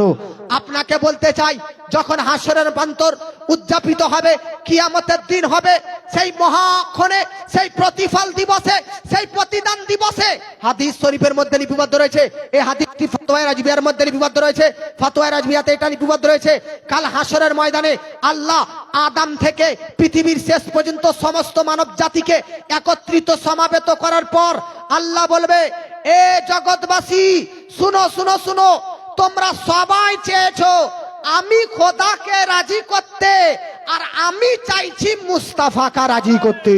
আব্বাজি আপনাদেরকে বলতে চাই, আমার নবীকে হাসরের ময়দানে নবীকে রাজি করার জন্য নবীর নামে একটা পতাকা তোলা হবে। সুবহানাল্লাহ। আচ্ছা, 12ই রবিউল আউয়ালে নবী দিবসে ঝান্ডা তুললে তারা প্রশ্ন করে, আমি বলতে চাই 2 মিটার 5 মিটার পতাকা তুললে তুমি আমাদেরকে প্রশ্ন করো তো কাল হাসরের ময়দানে আল্লাহ নবীর নামে একটা পতাকা তুলবে, পতাকার নাম হাদিসে এসেছে লিয়া উল হাম। কত বড় পতাকা, কত মিটার পতাকা এটা তো জানি না, তবে একটা ক্লু দিচ্ছি শুনেন। এত বড় নবীর নামের পতাকা হবে, এত বড় নবীর নামের ঝান্ডা আজকে হাসরের প্রান্তরে উত্তোলিত হবে, যে সেই ঝান্ডার ছায়াতে পৃথিবীর শুরু থেকে, পৃথিবীর স্টার্ট থেকে এন্ড পর্যন্ত সমস্ত মানুষ ভরে যাবে। জোরে বলেন सुभान-अल्लाह। फर्श वाले, अरे फर्श वाले तेरी शौकत का उलू क्या जाने, खुसरवा अर्श पर उड़ता है फरेरा तेरा। सुभान-अल्लाह। জমিনবাসী কি জানে নবী তোমার শান শৌকত সম্পর্কে? আরে তোমার নামের ফারেরা, তোমার নামের ঝান্ডা আরশের উপরে ঘুরতেছে। আপনাদেরকে বলতে চাই বেরাদার, সিপিএম এর ঝান্ডা 5 তলার উপরে, বিজেপির ঝান্ডা 5 তলার উপরে, আজকে কংগ্রেসের ঝান্ডা 5 তলা বিল্ডিং এর উপরে, তৃণমূলের ঝান্ডা 5 তলা বিল্ডিং এর উপরে। আপনাদেরকে বলতে চাই জগৎবাসী, ঝান্ডা বেরাদার নে মিল্লাত ইসলামিয়া 5 তলার উঁচুতে যদি হয় তাহলে দেখা যায়, 6 তলার উপরে যদি হয় তাহলে দেখা যায়, বেরাদার 7 তলার উপরে যদি দেখা যায় রাখা যায় তবুও দেখা যায়। আপনি বলেন বুর্জ খালিফার উপরে, বেরাদার বুর্জ খালিফার উপরে যদি পতাকা রাখা যায় তাহলে দেখা যায় পৃথিবীর সবচাইতে বড় স্থান, সবচাইতে বড় বেরাদার স্থানের উপরেও যদি পতাকা রাখা হয় তো সেই পতাকাকে দেখা যায় না। তো পৃথিবীর জমিনের যত উপরে যাবেন তত বেরাদার নে মিল্লাতে ইসলামিয়া আপনার চোখের আড়াল হতে যাবে। আজকে বেরাদার 1 তলার উপরে পতাকা থাকলে যতটা 1 তলায় থাকতে দেখতে পাবেন, 2 তলাতে থাকলে ততটা দেখতে পাবেন, একটু কম দেখতে পাবেন। 3 তলাতে থাকলে আপনি দেখতে পাবেন তার তুলনায় একটু কম। 4 তলায় থাকলে 3 তলা চাইতে 3 তলা অপেক্ষা একটু কম দেখতে পাবেন। 5 তলায় থাকলে 5 তলা থাকলে 4 তলা অপেক্ষা একটু কম দেখতে পাবেন। জগৎবাসী সব চাইতে আকাশের উঁচুতে যদি থাকে তাহলে যদি না দেখতে পান তাহলে বেরাদার আমার নবীর ঝান্ডা আসমান তো আসমান, পর্যন্ত প্রথম 7 আসমানের উপরে লৌহ কালামের উপরে আরশে মুআল্লাতে নবীর নামের ঝান্ডা উঠতেছে। সে নবীর শান সম্পর্কে আপনি কি বুঝতে পারবে? আরে ছাদে যদি 1 তলাতে উঠেন তাহলে যতটা আপনি নিচে দেখতে পাবেন 2 তলাতে উঠলে একটু বেশি দেখতে পাবেন। কথা বলেন ঠিক না ভুল?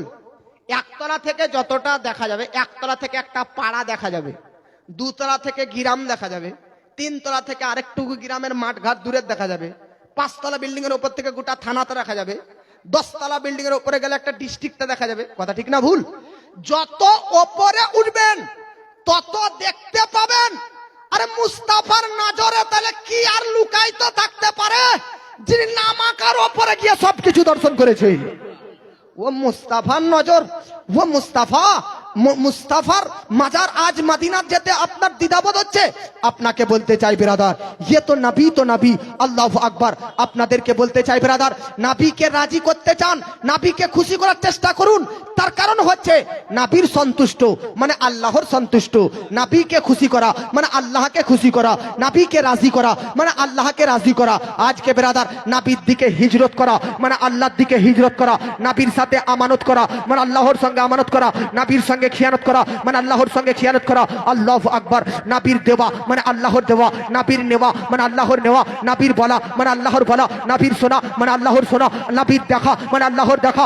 জগৎবাসী আপনাদেরকে বলতে চাই নবীর চলা মানে আল্লাহর চলা, নবীর বায়াত গ্রহণ করা মানে আল্লাহর বায়াত গ্রহণ করা। জোরসে বলুন সুবহানাল্লাহ। নবীর বায়াত গ্রহণ করা মানে আল্লাহর বায়াত গ্রহণ করা। আপনাদেরকে বলতে চাই বিরাদর নে মিল্লাত ইসলামিয়া, দিল संभाल कर चलना। नबीर शाने माने যেন এতটুকু ত্রুটি না হতে পারে। ये নবীর শান ও ইজ্জত, ये নবীর শান ও মান স্বয়ং আল্লাহ তাআলা বাড়িয়েছে। ये নবীকে রাজি করার জন্য আল্লাহ পাক নবীর নামের ঝান্ডা লিয়া উল হাম তুলবে কিয়ামতের ময়দানে। ये নবীকে রাজি খুশি করার জন্য আল্লাহ পাক মাকামে মাহমুদ নবীকে দান করবে। এখন মাকামে মাহমুদটা কি জিনিস? কুরআন পড়ুন। আসা আইয়াবা আসাকা রব্বুকা মাকামাম মাহমুদা। আল্লাহ পাক বলতেছে হাবিব কিয়ামতের দিন হাসরের ময়দানে আপনাকে মাকামে মাহমুদ দিব। তো মাকামে মাহমুদটা কি? বলতেছে আদম থেকে পৃথিবীর শেষ পর্যন্ত যত মানুষ পৃথিবীতে গিয়েছিল এবং গিয়েছে সব মানুষ ওই মাকামে মাহমুদ স্থানে উপস্থিত হয়ে আপনার নামের প্রশংসা করবে। আপনাকে বলতে চাই বেরাদার, আজ নবীর প্রশংসা করতে মুখ টেড়াচ্ছেন, আজ নবীর মিলাদে হাজির হতে আপনি পিছে ছুটতেছেন, আজ নবীর মিলাদ করতে আপনার ডিস্টার্ব হচ্ছেন। কাল হাসরের ময়দানে যখন নবীর প্রশংসা আল্লাহ করবেন, নবীর প্রশংসা অন্যান্য নবীরা করবে, তখন আপনার কি হবে? এই জন্য বেরাদার, সুন্নিদের ভাগ্যের বিষয়, সুন্নিদের তাকদীরের বিষয়, সুন্নিদের সৌভাগ্যের বিষয়, এই দুনিয়াতেও নবীর প্রশংসা করার সুযোগ পাচ্ছে, আখিরাতে গিয়েও নবীজির প্রশংসা করার সুযোগ পাবে।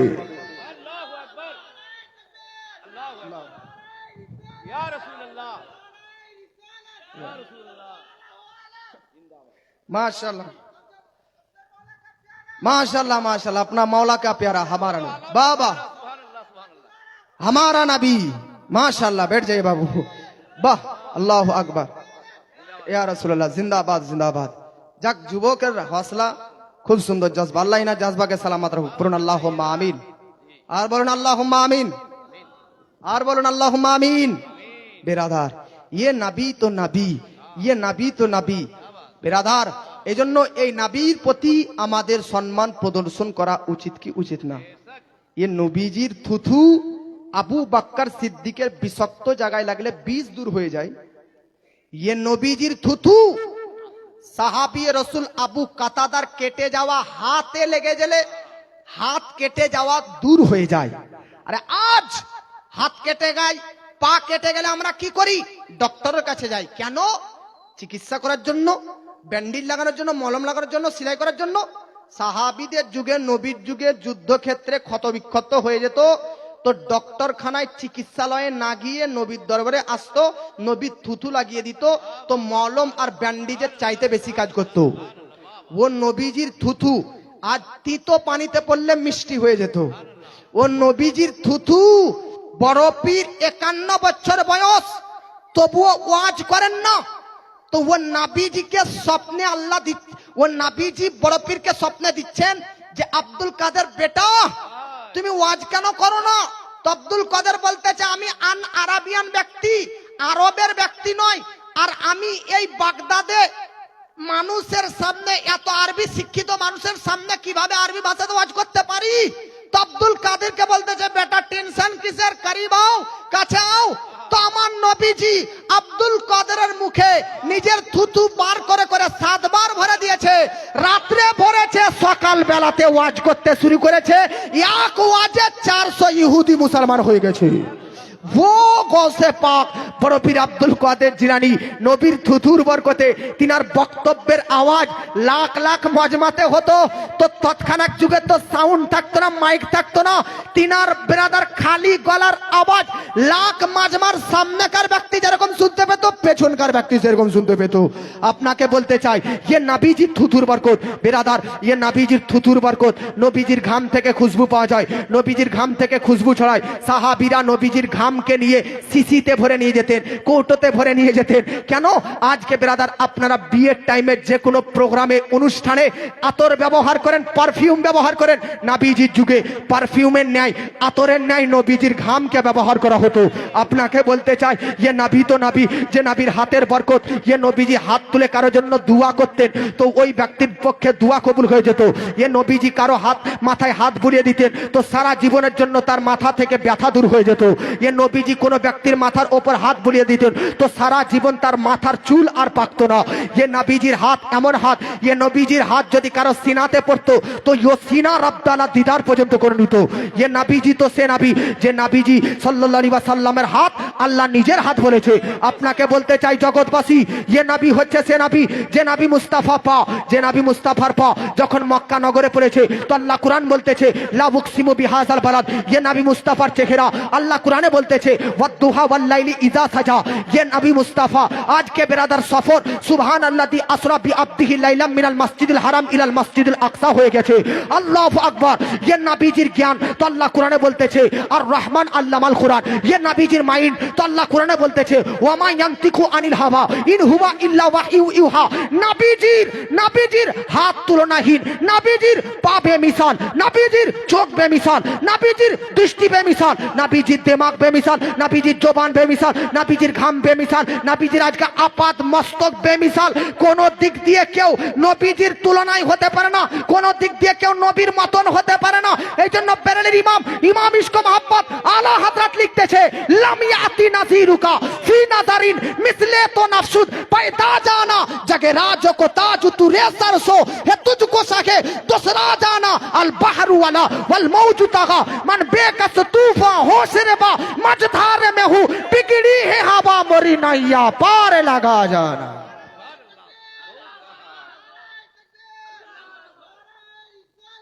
माशाअल्लाह, एक मिनट। सुभान अल्लाह, सुभान अल्लाह, जिंदाबाद जिंदाबाद माशाअल्लाह।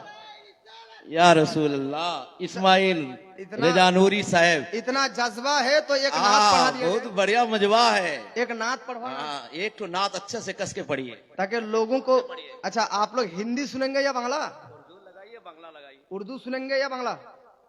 अच्छा, बांग्ला ज्यादा समझते हैं, लेकिन हम बंगाली कभी कभार हिंदी भी समझ लेते हैं। मोदी जी की वक्तव्य, मोदी जी की तकरीर वो बांग्ला में बोलता है या हिंदी में? तो जब उसकी तकरीर आप हिंदी में समझ सकते हैं तो हमारी उर्दू नात क्यों नहीं समझ सकते हैं? है कि नहीं? इसलिए हम तो समझते हैं लेकिन बांग्ला और ज्यादा समझते हैं। तो कितने लोग नात सुनना चाहते हैं वो एक बार हाथ उठा बोलिए या रसूल अल्लाह, और मोहब्बत से बोलिए या रसूल अल्लाह। के ओ गो माँ आमीना तुम्हारी बोली सुनो ना, ओ गो माँ आमीना तुम्हारी बोली सुनो ना, ओ गो मोमिन मोमेना सुबहान अल्लाह बोलो ना, ओ गो माँ आमीना तुम्हारी बोली सुनो ना, ओ गो माँ आमीना तुम्हारी बोली सुनो ना। अरे तुम्हारे घरे, अरे तुम्हारे घरे আসছে দেখো, তোমার ঘরে আসছে দেখো তাজদারে মদিনা মা আমিনা তোমায় বলি শোনো না, ও গো মা আমিনা তোমায় বলি শোনো না, ও গো মা আমিনা তোমায় বলি শোনো না, ও গো মুমিন মুমিনা সুবহানাল্লাহ বলো না। ও গো মা আমিনা তোমার লালের নাই তুলনা, ও গো মা আমিনা তোমার লালের নাই তুলনা।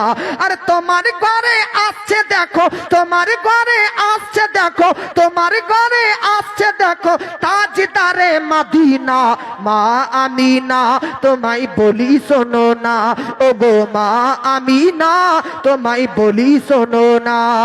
আরে দয়ার নবী নূরের ছবি, দয়ার নবী প্রেমের ছবি, তিনি হাবিবে কিরদেগার। আরে দয়ার নবী প্রেমের ছবি, তিনি তো মোদের সরওয়ার নূরে মুজাসসাম রাসূল আকরাম, তিনি হাবিবে কিরদেগার। জোরে বলেন सुभान अल्लाह। আরে দয়ার নবী প্রেমের ছবি, দয়ার নবী প্রেমের ছবি, দয়ার নবী প্রেমের ছবি, তিনি তো মোদের সরওয়ার নূরে মুজাসসাম রাসূল আকরাম, তিনি হাবিবে কিরদেগার, তিনি হাবিবে কিরদেগার। আরে তিনার জন্য,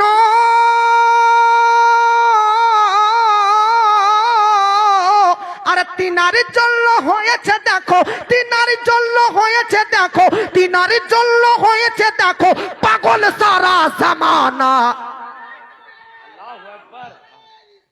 जिंद या रसूल अल्लाह। अरे मजबा बहुत बढ़िया है, माशाअल्लाह। आसे की रसूल है या अली। या रसूल अल्लाह। माशाअल्लाह माशाअल्लाह। तो तेरे नस्ले पाक में है बच्चा बच्चा नूर का, तू तू है है ऐने नूर तेरा सब घराना वाह नूर। वाह वाह वाह वाह वाह वाह माशाअल्लाह। तो एक ही जवान सिर्फ है यहाँ ऐसा, और तो भी जवान हो सकता है कि नहीं? पीछे से भी कभी कभार, हाँ पीछे, हाँ अच्छा पीछे से भी कभी कभार लगाना चाहिए। जवान तो यहाँ पे सब कोई है नबी के आशिक जानते हैं, लेकिन पीछे से भी कभी कभार लगाना चाहिए। और मोहब्बत के बाद साथ बोलिए सुभान अल्लाह। ओ गो माँ आमीना তোমায় বলি শোনো না, আরে কোথায় গেলে পাবো মোরা, কোথায় গেলে পাবো মোরা এমনই দয়ার নবী, আরে জিনার হাতে রোজ হাসরের জান্নাতের চাবি কাঠি। জোরে বলেন, কোথায় গেলে পাবো মোরা এমন দয়ার নবী, জিনার হাতে রোজ হাসরের জান্নাতের চাবি কাঠি, জান্নাতের চাবি কাঠি। আর তিনার প্রতি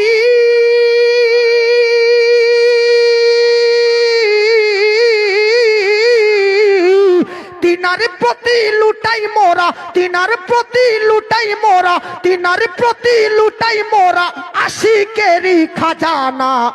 মা আমিনা তোমায় বলি শোনো না, ওগো মুমিন মুমিনা হাত উঠিয়ে সুবহানাল্লাহ বলো না। ওগো মা আমিনা, ওগো মা আমিনা, ওগো মা আমিনা তোমায় বলি শোনো না। আরে ঈসা নবী, মুসা নবী, ঈসা নবী, মুসা নবী করেছিলেন প্রার্থনা, নবী মোদের না বানাইয়া মোহাম্মদের উম্মত কেন করলে না? আরে ঈসা নবী, মুসা নবী, ঈসা নবী, মুসা নবী করেছিলেন প্রার্থনা, নবী মোদের না বানাইয়া শেষ নবীর উম্মত কেন করলে না? জোরে বলেন, নবী মোদের না বানাইয়া শেষ নবীর উম্মত কেন করলে না? আরে সেই নবী জি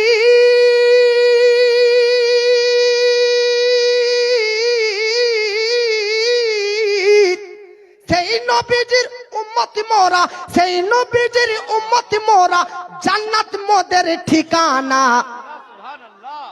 মা আমিনা তোমায় বলি শোনো না, মা আমিনা তোমায় বলি শোনা না। হাসান হোসেন নবীর প্যারা, আরে মা ফাতিমার চোখের তারা।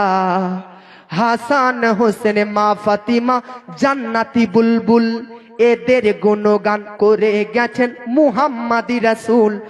হাসান হোসেন নবীর প্যারা, কুরআনকে ধরে রাখো সিনায়, আহলে বায়াতকে রাখো মনের কাবায়, আহলে বায়াতের মোহাব্বতে থাকিবে তুমি আরশে পাকের ছায়ায়।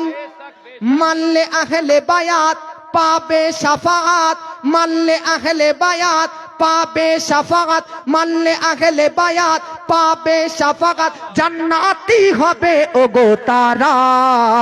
হাসান হোসেন নবীর প্যারা, আর মা ফাতিমার চোখের তারা।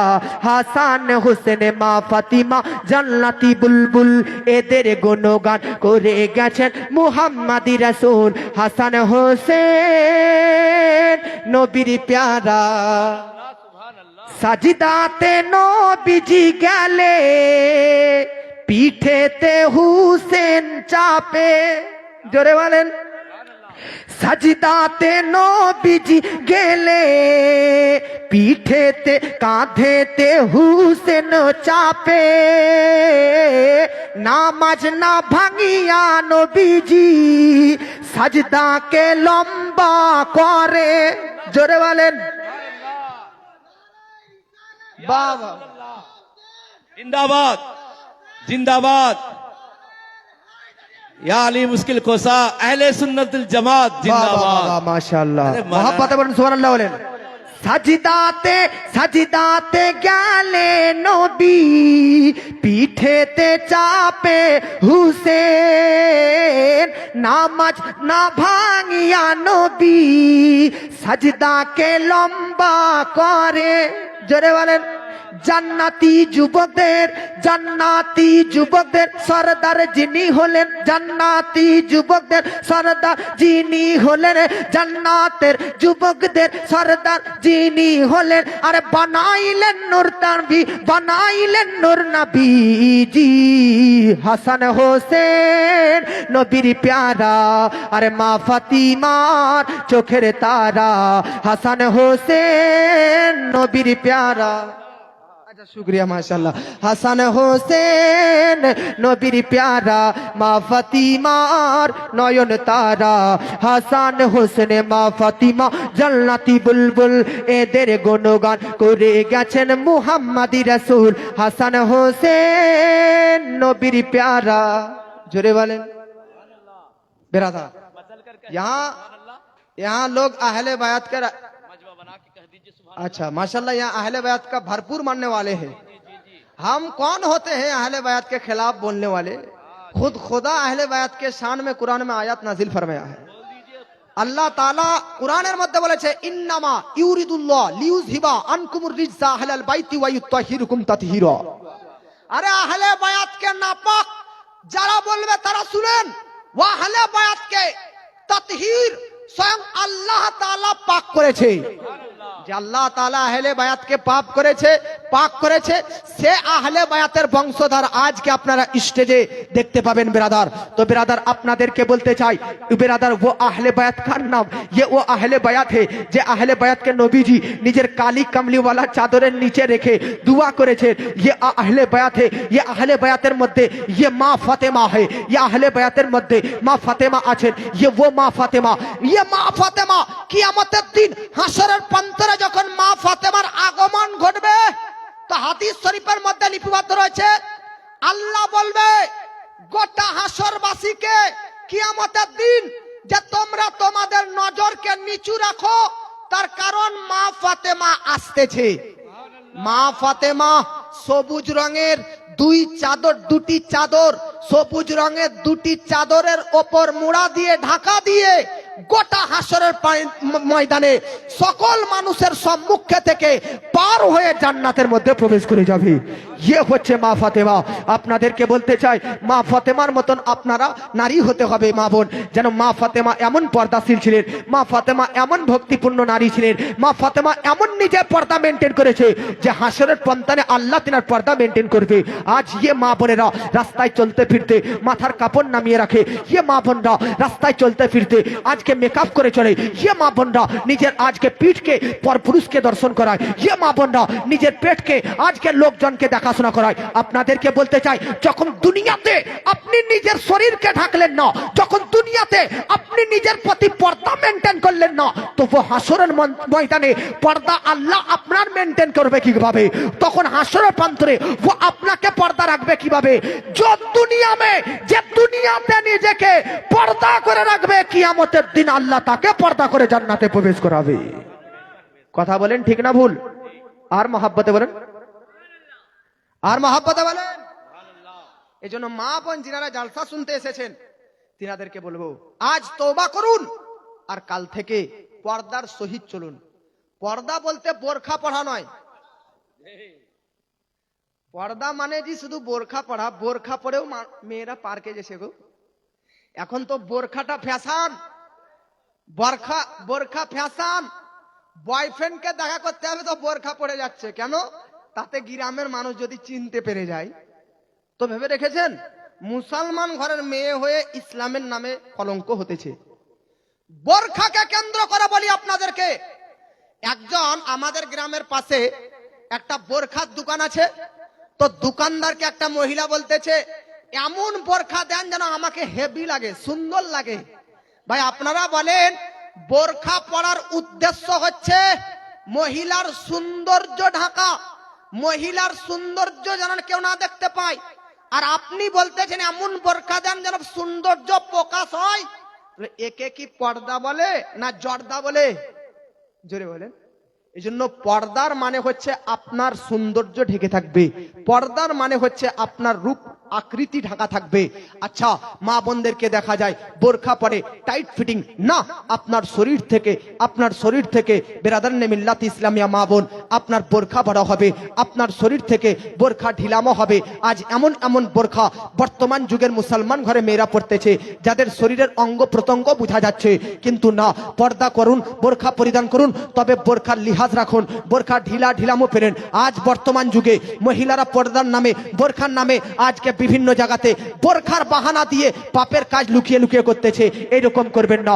আজকে বোরখার পবিত্রতা রাখুন, বোরখার মর্যাদাটা রাখুন, বোরখা পরুন। তবে একটা কথা, আপনারা মাথায় রেখে চলুন। যারা বোরখা পরবেন তারা নিজেদের গলার আওয়াজটা, নিজেদের কণ্ঠস্বরটাও নিচে রাখবেন। বোরখা পরে রাস্তায় চলতে ফিরতে এমন জোরে জোরে আজকে ব্রাদার মিল্লাত ইসলামে কথা বলতেছেন যাতে পাশের লোকেরও আজকে কানে পর্যন্ত যাচ্ছে। বাসের মধ্যে, ট্রেনের মধ্যে চলতে কত বোরখা পরিহিত মহিলাদেরকে দেখতেছি যারা এত চিৎকার করতেছে পুরো বাসকে গম গম গম গম করতেছে। আজকে কিছু ফ্যাশন মহিলা পুরো শরীর ঢাকা থাকছে কিন্তু চেহারা ঢাকা থাকে না। চেহারা ঢাকাটাও মহিলাদের জন্য ফরজ, শুধু চোখ ব্যতীত। তবুও চোখটা ঢেকে থাকলে উত্তম। আপনাদেরকে বলতে চাই, আরে চেহারা দেখলেই তো বোঝা যাবে আপনার শরীরের রং রূপ কিরকম, আপনার আকৃতি কিরকম। এই জন্য বোরখা পরেন, পুরো ঢেকে থাকবেন, পুরো ঢেকে থাকবেন। মা ফাতিমার অনুসারী হওয়া এত সহজ নয় দুনিয়ার মধ্যে। যদি আজ আপনি এরকম করে মেনটেন করে চলেন তো কাল আপনাকে আল্লাহ মেনটেন করে জান্নাতের মধ্যে প্রবেশ করতে পারবে। বর্তমান যুগের সায়েন্টিস্ট বলতেছে, বর্তমান যুগের আজকে গবেষকরা বলতেছে, যদি ব্রাদার মাস্ক পরিধান করে রাস্তাঘাটে চলা যায় তো শরীরের মধ্যে কোনো জীবাণু প্রবেশ করবে না, শরীরের মধ্যে কোনো আজকে ভাইরাস প্রবেশ করবে না। সামান্য একটা মাস্ক পরিধান করলে শরীরে যদি কোনো ভাইরাস না টাচ করতে পারে, যে মা বোনরা তো পুরো শরীরটাকে ঢেকে ঢুকে রাখবে, এদের শরীরে কিভাবে ভাইরাস লাগতে পারে। আপনাদেরকে বলতে চাই, যে মা বোনরা মেকআপের দিকে ব্যস্ত, আজকে ব্রাদার যে মা বাপরা চুল কাটতে ব্যস্ত, যে মা বোনরা ভ্রু প্লাগ করতে ব্যস্ত, আর এরাই জালসা শুনতে আসতেছে। শুনেন মা বোনরা, জালসা শুনে যান, তবে মা ফাতিমার অনুসারী যদি হতে চান তো ভ্রু প্লাগ থেকে দূরে সরে যান। মা বোনরা শুনেন, যদি আপনি মা ফাতিমার অনুসারী হতে চান চুল কাটা বন্ধ করুন, মেকআপ করা বন্ধ করুন, বিউটি পার্লারে যাওয়া অফ করুন। নিজের রূপ আকৃতিকে দুনিয়ার নজরে ঢেকে রাখুন, আল্লাহ আপনাকে জাহান্নামীদের নজর থেকে ঢেকে জান্নাতের মধ্যে প্রবেশ করে দিবে। জোরে বলেন আর মহাব্বতে বলেন, জান্নাতি যদি হতে চাও ও গো নারী, পর্দা পুশিদা হও ও গো মা জননী। জোরে বলেন, জান্নাতি যদি হতে চাও ও গো নারী, পর্দা পুশিদা হও ও গো মা জননী। শোনো না ও গো মা বোনেরা, শোনো না ও গো মা বোনেরা, কেমন ছিলেন মা ফাতিমা জননী। জান্নাতি যদি হতে চাও ও গো নারী, পর্দা পুশিদা হও ও গো মা জননী। একবার দরুদ শরীফ পাঠ করুন, তারপর বক্তব্যে আগে যাবে। আল্লাহুম্মা সাল্লি আলা সাইয়্যিদিনা মাওলানা মুহাম্মদ ওয়ালা আলে সাইয়্যিদিনা মাওলানা মুহাম্মদ। ব্রাদার, আমি বলতে গেছিলাম, আপনারা ডিস্টার্ব হচ্ছে, বিরক্ত লাগছে, গজল বললে ভালো লাগছে নাকি? আচ্ছা মাশাআল্লাহ ব্রাদার, বহুত টপিক দেওয়া হয়েছে, তবে একটা আয়াত আমি আপনাদের সম্মুখে পাঠ করেছিলাম, ইত্তাকুল্লাহ, অর্থাৎ আল্লাহকে ভয় করো। তো ও মক্কা শহরে কাবা শরীফের নিকটে বাগদাদ থেকে এক ব্যক্তি হজ করার উদ্দেশ্যে গিয়েছে। কিসের উদ্দেশ্যে? হজ করতে গিয়েছে। তো কাবা তাওয়াফ বন্ধ করে, হাজরে আসওয়াদ চুমা বন্ধ করে, কাবার দেওয়াল ধরে এত অঝর নয়নে কান্না করে, এত চোখ দিয়ে অশ্রু ঝরায় যে বিরাদার চোখের পানির বন্যা বয়ে যায়। এই দেখেন বাবাজি, এত কান্না জোরে জোরে করে, চোখ দিয়ে পানি ঝরাতে থাকে। জোর গলায় যদি কেউ পাশ থেকে কান্না করে, আপনার নামাজ পড়তে ডিস্টার্ব হবে কি হবে না? উচ্চ গলায় যদি কেউ কথা বলে তো আপনার পাশে নামাজ পড়তে অসুবিধা হবে। বাবাজি, ও তো কাবা শরীফ, যার নিকটে 24 ঘন্টা মানুষ কখনো তওয়াফ, কখনো নামাজ ইত্যাদি ইত্যাদি বিভিন্ন ইবাদত উপাসনা আরাধনা করে। তো এক ব্যক্তি বাবাজি, তিনি এত কান্না জোরে জোরে করে, এত কান্না জোরে জোরে করে বাবাজি, যেন বেরাদার বাকি তওয়াফকারীদের বেরাদার বাকি নামাজিদের অসুবিধা হতেছে, বাকি নামাজিদের ডিস্টার্ব হতেছে। এই দেখেন বাবাজি, সে যখন কোনো মতে চুপচাপ হয় না, তখন বেরাদার কাবা শরীফের পাশে নামাজ আদায়কারী ব্যক্তিরা, তওয়াফকারী ব্যক্তিরা বলতেছে, ও বাবা তুমি একটু চুপ করো, তুমি হালকা ভাবে কান্না করো, আমাদের নামাজে ডিস্টার্ব হয়, আমাদের তওয়াফ করাতে ডিস্টার্ব হয়। বারবার বলার পরেও বেরাদার বেরাদার, ও তার কান্না বন্ধ করে না, ও তার কান্নার শব্দ করতে বন্ধ করে না। সাধারণত মানুষ যখন কান্না করতে লাগে, কোনো ভিতরে যদি আঘাত পায়, দেখবেন হাজার বেরাদার কান্না বন্ধ করার চেষ্টা করে, কিন্তু কান্না থামে না। এটা কখনো কখনো হয়ে যায় বাবাজি, যখন অন্তরে বড় চোট লাগে, অন্তরে বড় আঘাত লাগে, অন্তরে বড় ব্যথা লাগে, তখন এইরকম পরিস্থিতি হয়ে যায়, কান্না থামাতে চাইলেও থামে না বাবাজি। অন্যান্য কাবার পাশে তওয়াফকারী ব্যক্তিরা, নামাজি ব্যক্তিদের যখন বারবার কান্নার জন্য ডিস্টার্ব হয়, তখন তারা বেরাদার তাকে বারবার নিষেধ করে যে তুমি তোমার কান্না থামাও। বারবার বলার পর যখন কান্না থামে না, এত জোরে কান্না করে, এত জোরে কান্না করে যে যারা কাবার সাইডে অন্যান্য বেরাদার হাজিরা নামাজ আদায় করতেছিল, তওয়াফ করতেছিল, তারা নিজেদের নামাজ পড়া বন্ধ করে, তওয়াফ করা বন্ধ করে, তারাও আল্লাহর দরবারে এই ভেবে, এই নিয়তে দোয়া করতে লাগলো, আল্লাহ আগে এই ব্যক্তিকে মাফ করো, তারপর আমাদেরকে মাফ করিও। বাবাজি এ বেরাদার, উনি কে ছিলেন জিনার এত কান্না, জিনার এত খোদা ভীরুতা, জিনার এত বেরাদার আল্লাহর ভয়? তিনি কি বলে কান্না করতেছিলেন জানেন? তিনি কাবার চাদর ধরে কান্না করতেছিলেন আর বলছিলেন, আল্লাহ যদি আমি নেককার হয়ে ইন্তেকাল করি, তাহলে হাসরের ময়দানে তুমি আমাকে দৃষ্টি শক্তি অবস্থায় তুলিও, আর যদি গুনাহগার হয়ে মরি, তাহলে হাসরের ময়দানে অন্ধ করে তুলিও। কেন কেন? হাসরের ময়দানে এই গুনাহগার যদি দেখতে পাই, দেখবেন বাবাজি কেউ যদি অপরাধ করে, তো দেখবেন পুলিশ প্রশাসন তার গলাতে মাস্ক পরিয়ে দেয়, টুপি পরিয়ে দেয়, তাতে কেউ যেন তাকে না দেখে আর সে যেন কাউকে না দেখে, এতে যেন বেরাদার চোখ লজ্জা না লাগে। ঠিক সেই রকম এই জন্য বেরাদার ওই ব্যক্তি এই বলে কান্না করতেছেন, আল্লাহ গো, আল্লাহ আমাকে তুমি হাসরের ময়দানে যদি নেককার করে তোলো তাহলে ঠিক আছে, গুনাহগার যদি হয়ে উঠি অন্ধ করে তুলিও, তাতে অন্যান্য নেককার ব্যক্তিদের সামনে যেন আমি আমার চোখ তুলে না তাকিয়ে লজ্জা না লাগে। অন্যান্য তওয়াফকারী কাবার সাইডে নামাজ আদায়কারীরা বারবার দোয়া করে, আল্লাহ এত তোমাকে ভয় করে, এত তোমার আযাব গজবকে ভয় করে, আল্লাহ একে মাফ করে দাও। যেমনই বলা তেমনই বেরাদার ওই ব্যক্তি নিজের মাথা থেকে সাজদা তুললো। গোটা বেরাদার কাবা শরীফের চারিপাশের মানুষ দেখে অবাক, ইনি আর অন্য কোন ব্যক্তি নয়, ইনি হচ্ছেন পীরেদের পীর রওশন জামির বড় পীর আব্দুল কাদের জিলানী। সুবহানাল্লাহ, নারে তাকবীর, नारे रिसालत, गौस का दामन, गौस का दामन, सरकार मिल्लत का दामन, मुजाहिद मिल्लत का दामन, मौलाना। এ বাবাজি, বড় পীরের আল্লাহর ভয় কতটা, ও বড় পীরের কি নেকি কম আছে? জোরে বলেন। ও বড় পীর আব্দুল কাদের জিলানী 40 বছর পর্যন্ত এশার উজুতে ফজরের নামাজ আদায় করেছে। ও বড় পীর বাবাজি 15 বছর পর্যন্ত পরস্পর কন্টিনিউ রাতের পর রাত এক পায়ের ওপর ভর দিয়ে, এক পায়ের ওপর দাঁড়িয়ে কুরআন বেরাদার খতম করেছে। ও বড় পীর আব্দুল কাদের জিলানী তিনি মাঝে মধ্যে বেরাদার নে মিল্লাত ইসলামিয়া কসম করতেন, আল্লাহ তুমি যতক্ষণ আমার জন্য খাবার না পাঠাবা, ততক্ষণ পর্যন্ত এ আব্দুল কাদের কখনো খাওয়া দাওয়া করবে না। বাবাজি এইখানে গৌস পাকে যিনারা দিওয়ানা আছেন শুনে নিন ধ্যান দিয়ে। বড় পীর আব্দুল কাদের জিলানী ওয়া গিলানী রহমাতুল্লাহ আলাই একদিন শপথ করলো, কসম করলো, আল্লাহ আমি ততদিন খাবো না যতদিন না তুমি না খাওয়াবে। দেখেন বেরাদার বড় পীর এই শপথ করে থেকে গেলেন, ইবাদত করতে ব্যস্ত হয়ে গেলেন, সাধনায় লিপ্ত হয়ে গেলেন, তপস্যা করতে লাগলেন, মুরাকাবায় বসে গেলেন। এ বাবাজি একদিন পেরিয়ে যায় পানাহার না করে, আহার না করে, খাওয়া দাওয়া বন্ধ। 2 দিন পেরিয়ে যায়, 5 দিন পেরিয়ে যায়, 10 দিন পেরিয়ে যায়, খাওয়া দাওয়া করে না। কেন? কারণ আল্লাহর ওপর ভরসা করেছি, আল্লাহ যতদিন পর্যন্ত খাবার না পাঠাবে ইয়া আব্দুল কাদের খাওয়া দাওয়া কখনোই করবে না।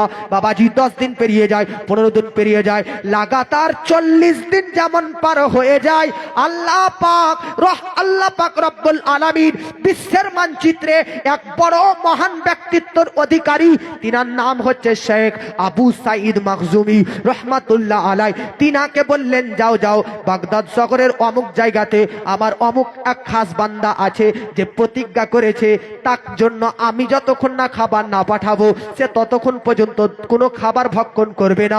এই নাও জান্নাতি খাবার নাও আর তার কাজ পর্যন্ত পৌঁছে দাও। শেখ আবু সাইদ মাকজুমি বাবাজি খোঁজ করতে করতে হে বেরাদার বড় পীর আব্দুল কাদের জিলানীর কাছে আসে। আসার পর বলতেছে, ও আব্দুল কাদের, আব্দুল কাদের, এই নাও খাবার নাও। আজ কয়েকদিন যাবত তুমি পানাহার করনি, খাবার খেয়ে নাও।